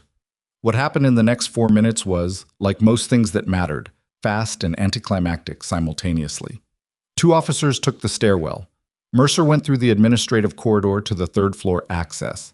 Claire stayed at the elevator bank because Mercer had told her to and because her role here was documented witness and medical consultant, not law enforcement, and she knew the difference between the moments that required her to move and the moments that required her to stay. The arrest was quiet. She heard nothing from the ground floor. Reyes's voice when it came, "He's in custody, third floor, outside the HR office." He didn't resist. She let out a breath she'd been holding since 9:52 a.m. Halston was walked through the main entrance in handcuffs at 12:19 p.m. It was the middle of the day. The lobby had people in it, patients coming and going, a family near the information desk, two nurses crossing toward the cafeteria wing, a volunteer at the front table. They all saw it. Not everyone understood immediately what they were seeing. A man in a dark jacket being escorted by two people who looked like law enforcement was interpretable as many things. But some of them understood because the hospital is a community with its own information network, and information moves through that network faster than any official announcement. Sandra was crossing the lobby when it happened. She stopped and watched. She didn't say anything, didn't move toward him or away from him, just stood still with her hands at her sides and watched Victor Halston walk through the lobby he'd commanded for 4 years, past the people he'd managed and dismissed and overruled, toward the door and whatever came next. Tessa Park was there too, coming off the elevator, starting her late shift, not expecting what she walked into. She stopped with her badge in her hand and watched him go. Her face was doing something that would take her a while to process, which was appropriate, because what she was seeing would take a while to make sense of. Halston didn't look at any of them. He looked straight ahead, which was either dignity or denial, and probably some combination of both. Claire watched from near the elevator bank. She was close enough that she could see his face when he passed her. Not close enough that it was a confrontation, just close enough that proximity was unavoidable. He looked at her. For a moment, a single slow moment in the middle of the lobby, he looked at her directly. She looked back. She didn't feel triumph. She'd expected to, maybe, had anticipated something sharp and satisfying in this moment. What she actually felt was more complicated and less clean. She felt tired. She felt the weight of 3 years and of a medication order with a lethal dosage and of the Delvano family in a waiting room 7 months ago. She felt the specific exhaustion of having been right for a long time in a context where being right had been irrelevant. She looked at him, and what she felt most of all was done. He looked away first. The afternoon moved in the way that afternoons move after something structural has collapsed, busy and strange, full of tasks that were necessary but felt oddly removed from the magnitude of what had happened. Reyes worked through federal paperwork. Mercer coordinated with the U.S. Attorney's Office in Portland, whose involvement had been triggered by the fraud findings and escalated significantly by the attempted murder charge attached to Reed's highway accident. Stapp was brought in at 2 p.m.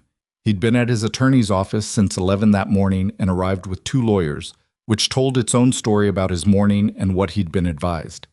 Stapp's lawyers were the cooperative kind, which in Claire's experience meant Stapp had already made a calculation about which direction his exposure pointed and decided that cooperation was the more survivable option.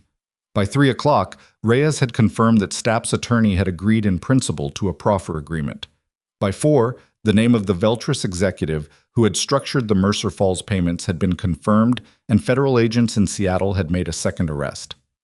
Claire spent most of the afternoon on the 4th floor. Not in Reed's room specifically. Dr. Gall had imposed a strict 2-visitor maximum, and Mercer's officer took one of the slots, but in the corridor available, in the way she'd been available in corridors for most of her professional life. Sandra brought her lunch at 1:30, which she ate standing up near the window at the end of the hall that looked north toward the river. "What happens now?" Sandra asked. She sat on the window sill because sitting on window sills was something only people who'd been on their feet for 6 hours did, and Sandra had been on her feet for 6 hours. Legally, months of federal proceedings, probably years. Claire looked at the river. Veltris doesn't go down in a week. These things move slowly. I meant for you. Claire looked at her. You don't have a job, Sandra said. Not unkindly, just directly. They threw you out last night. That's still technically real, regardless of everything else. I know. And you're not the kind of person who sits around waiting for an institution to correct itself. Sandra paused. So what are you going to do? It was a fair question. Claire turned it over, which wasn't the same as not having thought about it. She'd been thinking about it, in the background, all day, in the way you think about things that are too large to look at directly while you're managing something else. The Army Commendation, the Medal of Military Medical Merit, Reed's mention of a ceremony, Mercer's quiet reference to a formal record amendment. Her military record was going to change. Her name was going to be attached to an operation that had been classified, and to an outcome that had been recognized, and to a decoration that had been approved and delayed and was now, apparently, going to be delivered. She didn't know what to do with that yet. 6 years of choosing anonymity was not a habit that dissolved overnight because someone arrived in a parking lot with the right paperwork. "I don't know," she said. And then, because it was Sandra, and Sandra deserved a more honest answer than that, "I think I need to figure out who I am when I'm not hiding." Sandra looked at her for a long moment. "You were never actually hiding," she said. "You were just working somewhere that wasn't big enough to see you." Claire didn't say anything to that. There wasn't anything to say that wouldn't reduce it. At 4:47 p.m., Reed asked to see her. She went in and sat in the chair beside the bed, actually sat for the first time in approximately 18 hours, which she felt in her knees in a way she didn't appreciate. He looked better than he had this morning. Color was returning. The laceration above his eye was clean and correctly closed. He was still in pain. She could see it in the way he held himself, the slight compensatory posture that meant his left side was reminding him of what it had been through. But the kind of pain that's survivable and expected, not the kind that signals something wrong. "They told me about the medication order," he said. "Yeah. They're attributing it to Halston directly. The handwriting matches. He had access to the floor during his morning rounds before he disappeared. And the dosage..." She paused. "It wasn't a small error. It wasn't the kind of thing you write by accident." Reed was quiet for a moment. He was trying to solve two problems at once. Run before the warrant hit, but eliminate me before he left. "It didn't work. Because you caught it." He looked at her. "Third time. I told you not to count." "I'm going to keep counting," he said simply. She looked at the window, 4th floor, north-facing, the river visible in the distance through the afternoon light. Portland was doing what it did in October, performing a kind of gray, damp, stubborn beauty that required you to be paying attention to notice it. "Mercer told me about the commendation," she said. "The ceremony, the formal record." "I started the process 8 months ago," Reed said, "when the Dunmore file came off classification. What happened on that mountainside?" He stopped, started differently. "I've worked with a lot of people, Claire, in a lot of conditions. What you did that night was not ordinary. It was not something most people could have done. And the idea that you'd been walking around for 6 years with none of that on your record, working in a hospital where someone treated you like..." He stopped again. "Like a nurse," she said. "Like nothing," he said. "That's not acceptable." She looked at him. He meant it. Not as sentiment, not as gratitude performance, but as a fact he'd decided to do something about and had done something about. 8 months before he'd ended up in her parking lot. "I'm not sure I know how to accept recognition," she said. "I know," he said. "I remember that about you too." The monitor beeped in its regular rhythm. From the corridor, Mercer's voice, low and steady, running through whatever the next phase of the logistics looked like. Through the window, the river. Claire looked at her hands, which were still, as they always were. She turned them over once, looked at the palms, turned them back. 20 years of using them in the ways she'd used them. 12 years of military medicine. 3 years of being told they weren't enough. She had a question she hadn't asked yet because the day had been full of questions that were more urgent. She asked it now. "The person who sent me the text last night," she said. "The prepaid phone, warning me I wasn't safe. Did Reyes ever figure out who it was?" Reed's expression shifted. Barely. But she was watching closely, the way she always watched closely. "It hasn't come up," she said. "In everything today. No one's mentioned it." "No," Reed said. "It hasn't come up." She looked at him. The monitor beeped. The afternoon light was flat and gray through the window. "You know who sent it," she said.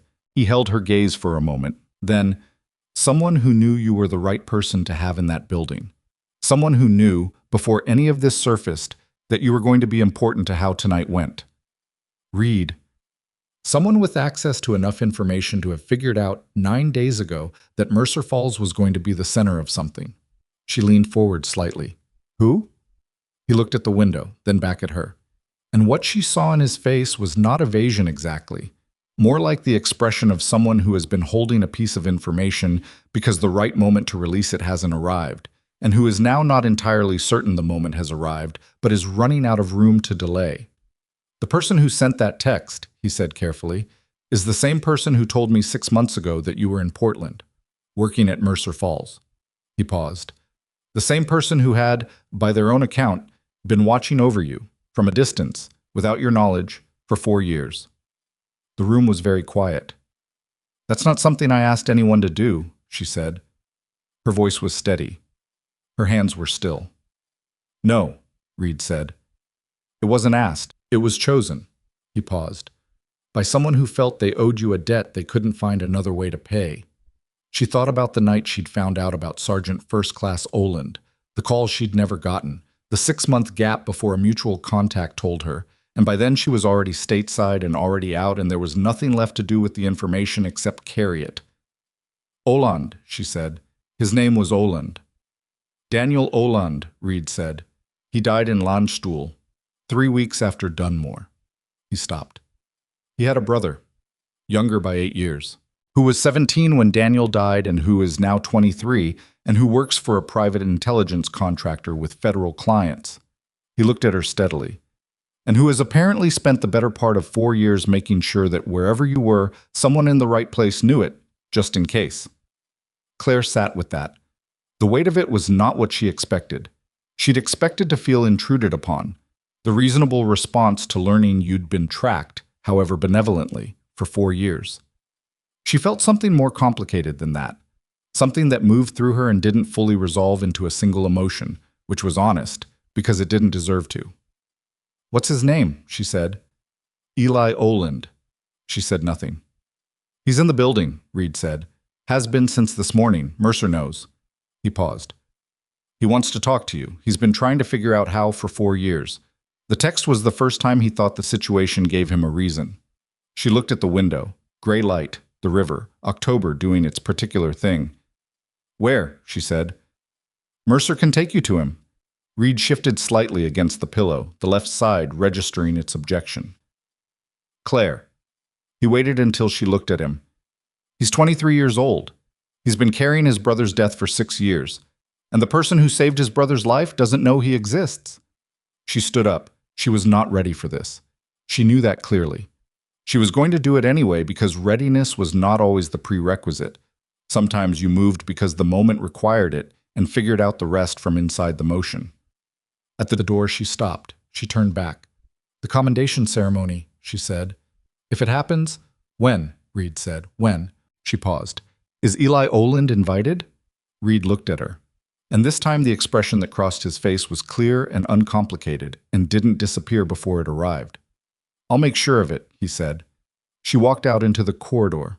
Mercer was there, waiting, which meant Reed had communicated something to her before this conversation. A signal, a message, some arrangement made in advance. The corridor was quiet. The 4th floor had the late afternoon feeling of a place that had processed a great deal and was arriving, slowly, at something that resembled order. Eli Oland, Claire said. Conference room B, Mercer said. 2nd floor. She paused. He's nervous. He should be, Claire said. And then, because that was too harsh, and she knew it. So am I. Mercer walked with her to the elevator. The doors opened. They stepped in.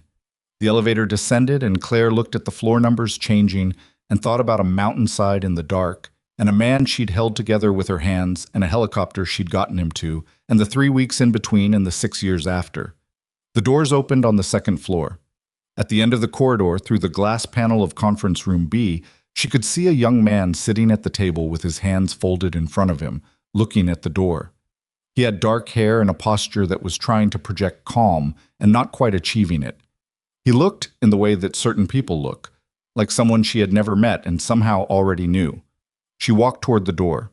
Inside the conference room, Eli Oland stood up, and in the moment before she opened the door, her phone buzzed. She looked down at the screen. A message from Reyes, 3 words and a name, and the name was one she didn't recognize, and the 3 words were enough to make her stop with her hand on the door handle and her chest very still. We found Halston. She'd known they would. She'd known it was a matter of hours. That part she'd expected. What she hadn't expected was the second line. He's not alone. She read the message twice, then put the phone in her pocket. Eli Oland was standing on the other side of the glass, waiting, and whatever Reyes had found could wait 3 minutes because it had already waited, and because some things, once you walked away from them, became harder to return to in a way that was fair to everyone involved. She opened the door. He was taller than she'd expected, which was a strange thing to notice first, but the body registers height before it registers anything else. Dark hair, the posture she'd seen through the glass, the attempt at calm that wasn't quite working. He had Daniel Oland's coloring, she thought, though she'd only seen Daniel in the conditions she'd seen him in, which were not conditions that showed a person at their representative best. Something around the eyes, the way his mouth was set. He opened his mouth and she could see him about to apologize, the way young people do when they're nervous and have been raised to manage discomfort with preemptive contrition. "Don't apologize," she said. She sat down at the table, which she hoped communicated that this was going to be a conversation rather than a confrontation. "Sit down." He sat. He looked at his hands, then at her.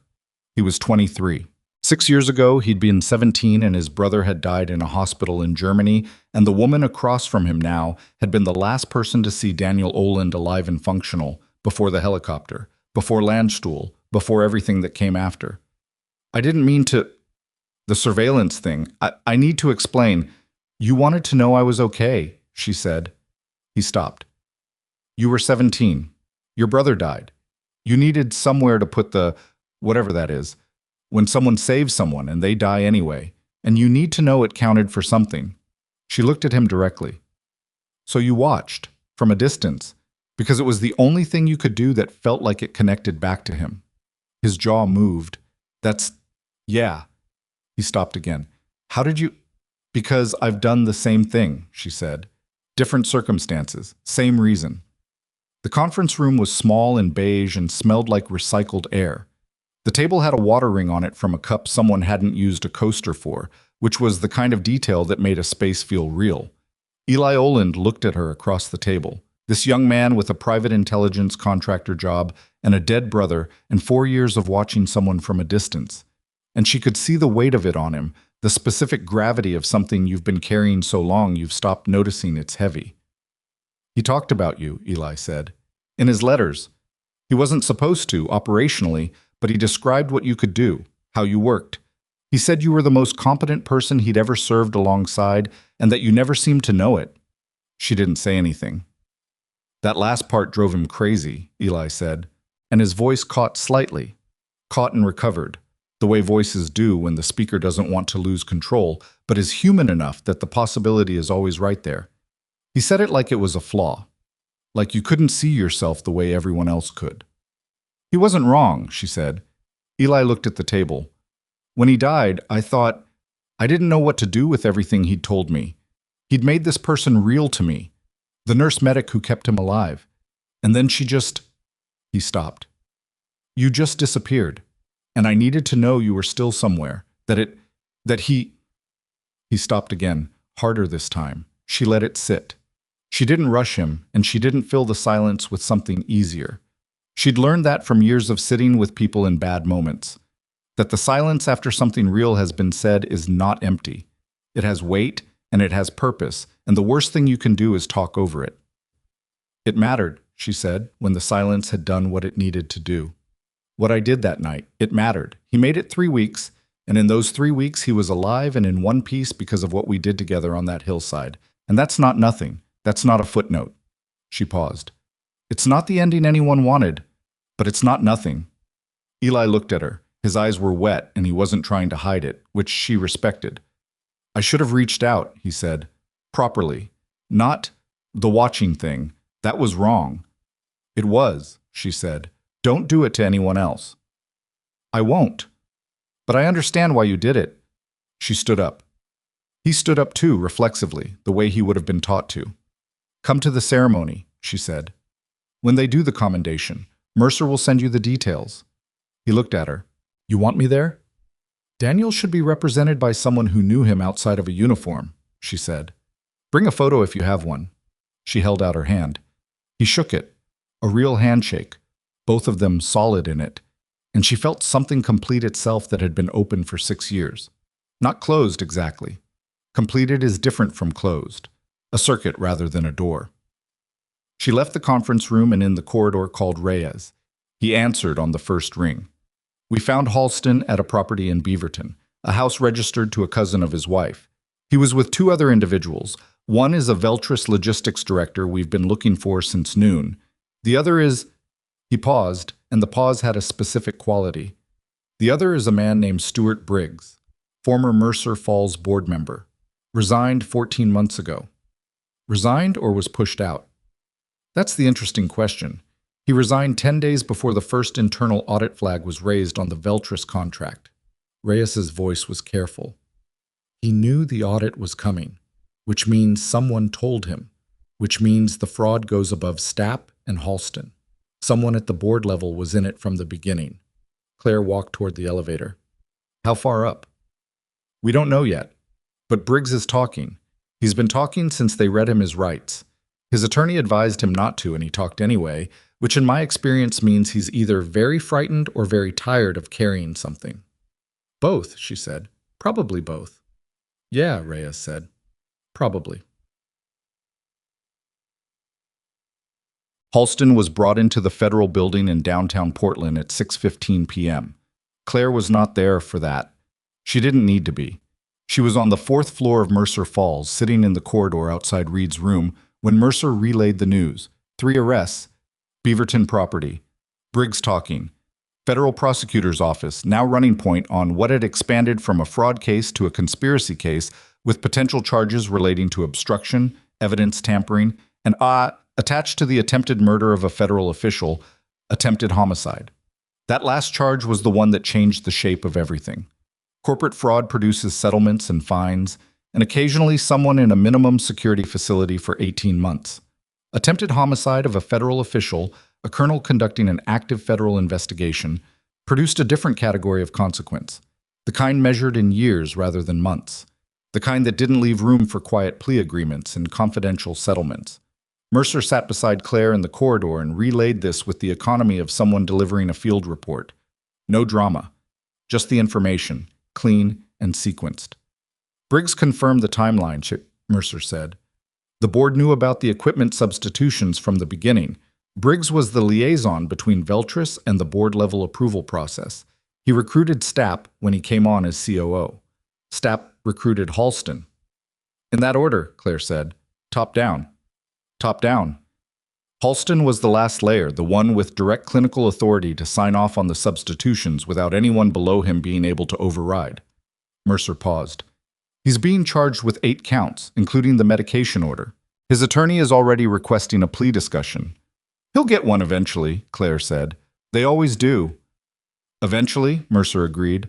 Not today. Claire looked at the wall across the corridor.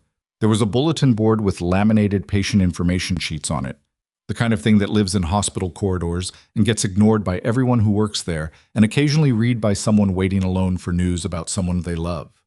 She'd walked past boards like it 10,000 times in 3 years and never read one. She read one now. Something about hand hygiene and infection prevention. The information was correct and clearly presented and completely ordinary. She thought about what ordinary had cost her for 3 years. The deliberate smallness of it. The way she'd made herself fit inside a space that was too small for her history and told herself it was a choice rather than an exile. She'd needed to be somewhere nobody knew her. She understood that. She still understood it. What she was less certain about was whether that need had expired somewhere in the past 3 years, and she'd simply failed to notice. The commendation ceremony, she said. Timeline? Mercer. Army Medical Command wants to move within 60 days. Mercer glanced at her. There are people who would prefer to move within 30, Reed included. Reed needs to heal his spleen before he stands at a ceremony. He would disagree with that assessment. He would be wrong. Claire paused. 60 days is fine. Mercer looked at her sideways. Something moved in her expression, brief, human, the closest thing to warmth that Mercer typically permitted herself in professional contexts. There's something else, she said, from the hospital administration. Interim administration. The board is restructuring. given that Briggs's involvement will likely implicate two other board members before this is finished. The interim CEO contacted us this afternoon. She paused. They want to talk to you about reinstating your position. As a nurse. As whatever you want it to be, Mercer said. That's a direct quote, for what it's worth. Claire thought about it. Not the position itself. That was a decision she could make later, with a clear head and more sleep than she'd had. She thought about the building, about the specific weight of Mercer Falls Medical Center, and 3 years of it, and what it would feel like to walk back through those doors on her own terms rather than someone else's. She thought about Sandra saying you were just working somewhere that wasn't big enough to see you. Tell them I'll call, she said. She went in to see Reed at 7 o'clock, when Dr. Gall had completed evening rounds and the room had settled into the quiet of a hospital night beginning its shift. He was sitting up more than he'd been before, which his left side was still registering and which he was managing with the stubborn endurance of a man who had spent decades deciding how much discomfort was acceptable and setting that threshold higher than most people would. He looked, when she came in, like he'd been thinking about something for a while. "Briggs," he said, "you knew about the board involvement. I suspected. The audit flag appeared too late in the process. Someone with advanced knowledge had already restructured the paper trail by the time the flag triggered. That level of anticipation requires either very good luck or someone with access to the preliminary audit schedule." He shifted slightly. "Board members have that access." "You didn't tell Mercer." "I told Mercer what I could prove. I was working on the rest." He looked at her. "Briggs talking is better than anything I had, faster and cleaner." "He's frightened," she said. Reyes said he was frightened. He should be. He's 61 years old, and he's looking at federal conspiracy charges in a case that now includes attempted murder. Reed's voice was even. Fear is the appropriate response. She sat in the chair beside the bed. Outside the room, the hospital settled into its nighttime rhythm. The softer sounds, the reduced staff, the monitors beeping in their endless patient loops. She'd spent 3 years inside this rhythm without ever feeling like she belonged to it, which was its own kind of information she hadn't known what to do with. "What are you going to do?" Reed asked. "Sandra asked me that." "Sandra seems like someone worth asking." "She is." Claire looked at the window, dark now, the city lights visible in the distance, the river a dark band beyond them. "I don't know yet. I think I've been telling myself I know for a long time. I know what I want, I know what I'm doing, I chose this. And actually, I've just been moving in the direction that had the least resistance." She paused. "After a certain point, that stops being a strategy and starts being avoidance." "You left the service because of Oland," he said. Not accusatory. "I left because I needed to go somewhere that wasn't that. I needed distance from what I was, from what it cost. That was a real need." She looked at her hands. "But I let the distance become permanent, and I called it peace." "It wasn't." "No, it wasn't." She was quiet for a moment. "Eli asked me if I was okay. He didn't ask that specifically. He asked different questions. But that's what he was really asking. 6 years of wondering if I was okay. I didn't know what to say because I'm not sure I've asked myself that question honestly in a very long time." Reed looked at her without speaking, which was the right thing. "I think the answer is yes," she said, "but it's a recent yes, like maybe today." He nodded once. "There's a position," he said, "through Army Medical Command, a training and curriculum development role, combat medicine protocols for civilian trauma integration. It's not field work. It's not a desk job either. It's somewhere in between, developing the training that the people in the field actually use." He paused. "It's a position I recommended be created 6 months ago. Before I knew where you were." She looked at him. "It's not a favor," he said. "The position needs someone with your specific combination, the clinical background, the operational experience, the understanding of both environments. There are 2 or 3 people in the country who could do it well. You're one of them." He met her eyes. "The commendation changes your military record. It makes you eligible for consulting roles that require security clearance, which this position does." She sat with it. She turned it over. She looked for the places where it was too convenient or too neat or too much like a story that was arranging itself in a way real things didn't arrange themselves, and she didn't find those places in the way she expected to. It was messy in the right ways. It required decisions she wasn't ready to make tonight. It pointed towards something that wasn't hiding and wasn't performing and wasn't fitting herself into a space that was too small. "I'll think about it," she said. "That's all I'm asking." She stood. She straightened the blanket at the foot of the bed. Not because it needed it, but because her hands wanted something to do, and the gesture was honest, the kind of small physical care that's not significant and is exactly significant. He let her. "Go home," he said. "Sleep. You've been awake for approximately 36 hours. 34. You're correcting my estimate when I'm a post-surgical patient. You gave an imprecise figure." He made a sound that was close to a laugh and stopped because of his left side. "Go," he said. She went. Sandra was waiting in the lobby. Not because she'd been told to be. She'd finished her shift, she was in her own clothes, she had her bag over her shoulder, and the look of someone who had been going to leave and had decided instead to wait. When Claire came off the elevator, Sandra looked at her for a moment and then said, "I'm driving you home. Don't argue with me." Claire didn't argue. The drive was 20 minutes. They didn't talk much, which was comfortable rather than awkward. The particular silence of two people who'd worked closely enough together for long enough that conversation was optional rather than obligatory. Portland at night was doing its city things outside the windows. Lit storefronts, rain-slick streets, the occasional late pedestrian, a MAX train running parallel to them for half a block before turning away. At some point, Sandra said, "Tessa Park stopped me before I left. She wanted to know if you were coming back." "What did you tell her?" "I told her I didn't know." Sandra glanced at her. "What should I have told her?" "I don't know," Claire said, genuinely. "Fair." Sandra turned onto the street where Claire's apartment building was. "She also said she was sorry, Tessa. She said she should have said something last night when Halston—" Sandra stopped. "She said she's been thinking about it all day." Claire looked out the window.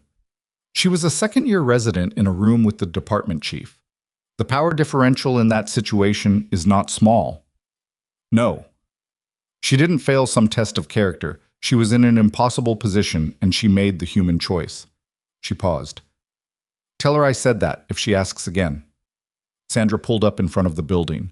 The engine idled. Outside, the rain had started again. The fine Portland mist that was more intention than fact, the kind that accumulated on your shoulders without ever feeling like it was actually raining. "You're going to be okay," Sandra said. It wasn't a question, but it wasn't quite a statement either. It was the particular inflection of someone who means it and is checking. "Yeah," Claire said. And this time she meant it without qualification. She got out. She looked back through the car window at Sandra, this woman who had worked beside her for 3 years and brought her coffee in a parking lot and put her hand on her shoulder in a hallway, and tonight had waited in a lobby for no reason except because she thought someone probably shouldn't go home alone after a day like this. Sandra gave her a small nod. Claire gave one back. The car pulled away. The commendation ceremony was held on a Tuesday morning, 53 days later. It took place at a military facility outside Portland, not large, not elaborate, but formal in the specific way that military formal is formal, deliberate and structured and carrying the weight of institutional acknowledgement, which is different from personal acknowledgement and matters differently. The room held approximately 60 people, current and former military, hospital staff, Reyes and 2 members of his team, a representative from the U.S. Attorney's Office, and one young man with dark hair sitting in the 3rd row holding a photograph. Reed stood at the front of the room. He'd been cleared for full activity 4 weeks after surgery, which had taken a week longer than he'd wanted, and 3 weeks less than Dr. Gall had initially projected, because Reed was the kind of patient who healed out of sheer stubbornness, and because the grade 3 repair had gone well in the end. He stood straight and looked like himself, which was considerable. Mercer delivered the formal citation. She read it with the same precision she brought to everything, clear, unadorned, the facts carrying the weight without needing decoration. The citation covered Dunmore, the extraction, the conditions, the medical interventions Claire had performed, the soldiers alive because of them, and the delay, 5 years of classification, imprecise contact information, bureaucratic lag, between the events and this room. It did not editorialize. It didn't need to. The facts, read plainly in a quiet room, were enough. Claire stood and received the Medal of Military Medical Merit. The medal itself was smaller than she expected, which was always how these things were. The physical object never matched the abstraction you'd formed of it.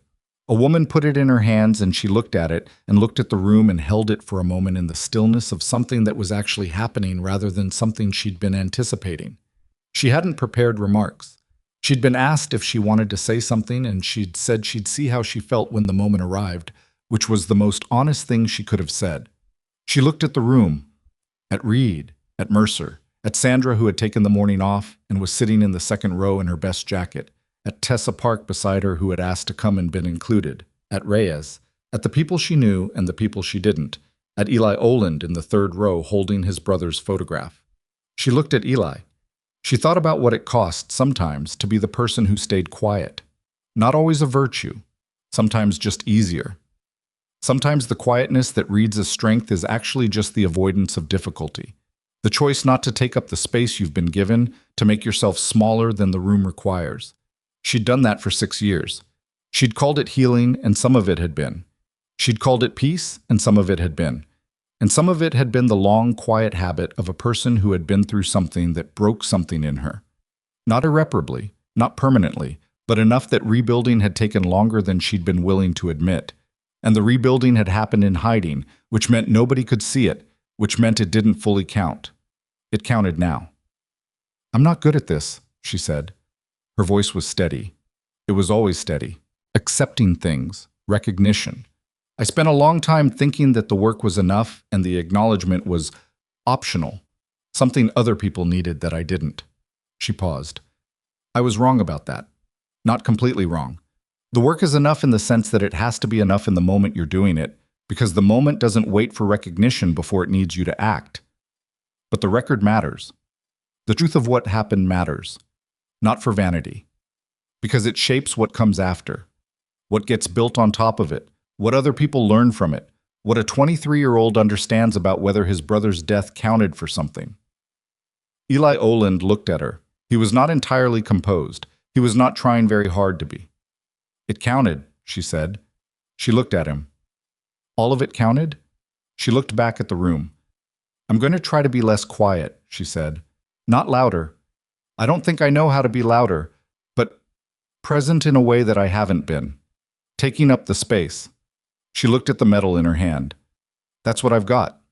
She sat down. Reed, from the front of the room, gave her a look that was small and direct and said without words what he'd been saying in various ways since a parking lot in October. "I see you. I always saw you." She looked away before it became something she had to manage. 3 things happened in the weeks after the ceremony. The first, Victor Halston accepted a plea agreement on 6 of 8 federal charges, including fraud, evidence tampering, and criminal conspiracy. The attempted murder charge, the medication order, went to trial. I was convicted 9 months later and sentenced to 11 years. Stuart Briggs cooperated fully with the federal investigation and received a reduced sentence of 4 years. Gerald Stapp, whose lawyers had negotiated a proffer agreement in the first 48 hours, testified against both men and received probation and a permanent ban from any fiduciary or administrative role in any medical institution, which his attorneys tried to have reduced and failed. The Veltris Medical Solutions fraud case resulted in the company's federal contracts being terminated, the CEO and 2 executives charged, and a civil settlement with affected hospitals, including Mercer Falls, that ran to 9 figures. The second, Mercer Falls Medical Center, under interim and then permanent new leadership, conducted an internal review of all equipment-adjacent adverse patient outcomes from the previous 24 months. 17 cases were flagged for medical review, including the Delvano arrhythmia case. Families were notified. The hospital established a compensation fund with part of the Veltris settlement. It was not sufficient, and it was not clean, and it did not undo what had happened, which is the honest reality of institutional accountability. It is always partial, always belated, always less than the harm it's responding to. But it was done, and done publicly, and that was more than such things usually produced. The third, Claire Whitmore accepted the Army Medical Command position. She gave herself 2 weeks to decide, which she'd asked for and been granted. She spent those 2 weeks at her apartment, mostly, sleeping in the way you sleep after a very long period of not sleeping enough. Not gracefully, not in continuous healthy blocks, but in the uneven, restorative way of a body catching up to itself. She walked along the river in the mornings. She called her sister in Spokane, whom she hadn't spoken to in 8 months, and talked for 2 hours about things that were not the events of October and were also entirely about them. She sat with the question of what she actually wanted, which was harder than it sounded because she'd been deflecting that question for so long that her instincts for answering it had gotten imprecise. What she wanted was not complicated when she finally let herself see it clearly. She wanted the work. She had always wanted the work, had wanted it in the trauma bay, and wanted it on the mountainside, and wanted it in every context where the situation was urgent and the knowledge she carried was the difference between someone living and not living. She did not want to disappear into bureaucracy. She did not want a desk in a room with no windows. What she wanted was to take what she knew, 12 years of it, plus 3 years of watching a civilian trauma system from inside and understanding where the gaps were, and build something with it that other people could use. Training, curriculum. The knowledge encoded into a form that survived her, that helped people she'd never meet in situations she'd never see.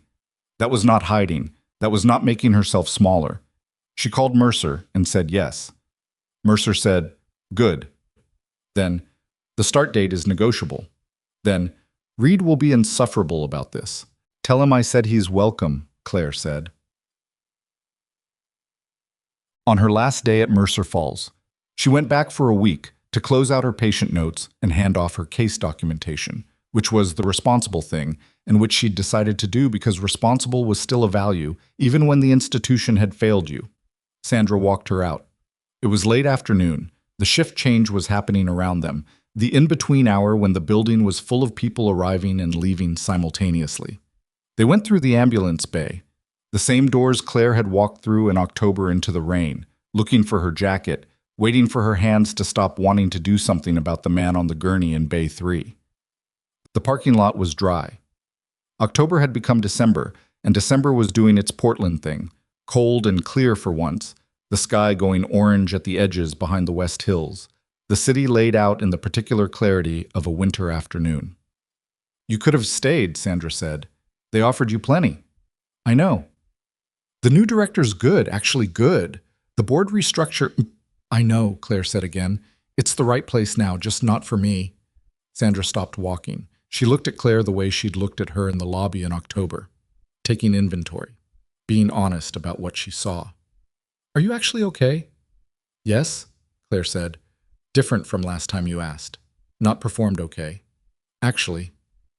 "Good." Sandra put her hand out. Claire took it.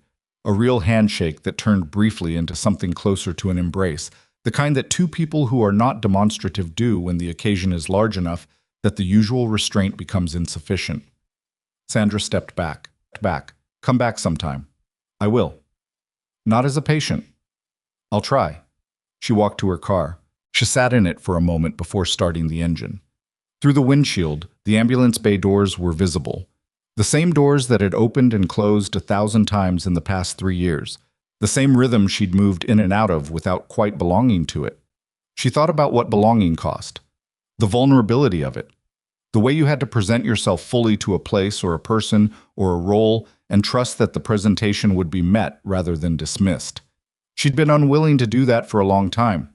She'd told herself she was protecting something, her past, her privacy, her right to be anonymous in the place she'd chosen. And some of that was true. But some of it was just fear. Fear that if people saw the whole thing, the military record, the mountainside, the commendation, the years of being more than what she showed, the expectation would become something she couldn't carry.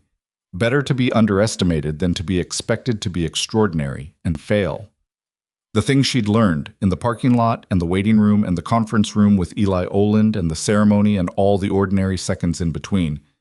You don't get to control whether people underestimate you. Some will. Some always will. What you control is whether you adjust yourself to their estimate, whether you shrink to fit the frame they've built. She had shrunk for too long. She started the car. Somewhere across the city, Reed was in a follow-up appointment, arguing with Dr. Gall about his activity restrictions. Eli Oland was at his desk with a photograph of his brother propped against his monitor. Mercer was on a call about the Army Medical Command start date. Reyes was writing a report that would take 3 months to complete and be read by 12 people who mattered and filed in a database where it would outlast all of them. The work was happening. It was always happening. The question was only whether you were willing to show up for it as yourself, fully, without apology, without making yourself easier to ignore. She pulled out of the parking lot. The last thing she saw in the rearview mirror was the ambulance bay doors, opening for someone who needed them to open, closing after. Then she was on the street, and the doors were gone, and Portland stretched out ahead of her in the winter light, the river, the bridges, the hills, and she was driving towards something she hadn't let herself want in a very long time. Not towards certainty, not toward a version of her life that was smooth and resolved and free of complication, toward herself. Finally, without reservation, toward herself. The woman they'd thrown out of that building had never been the woman they thought she was. She'd always been more. She'd always known it, somewhere underneath the quiet, underneath the deference, underneath the years of allowing herself to be managed into corners. She hadn't needed them to see it.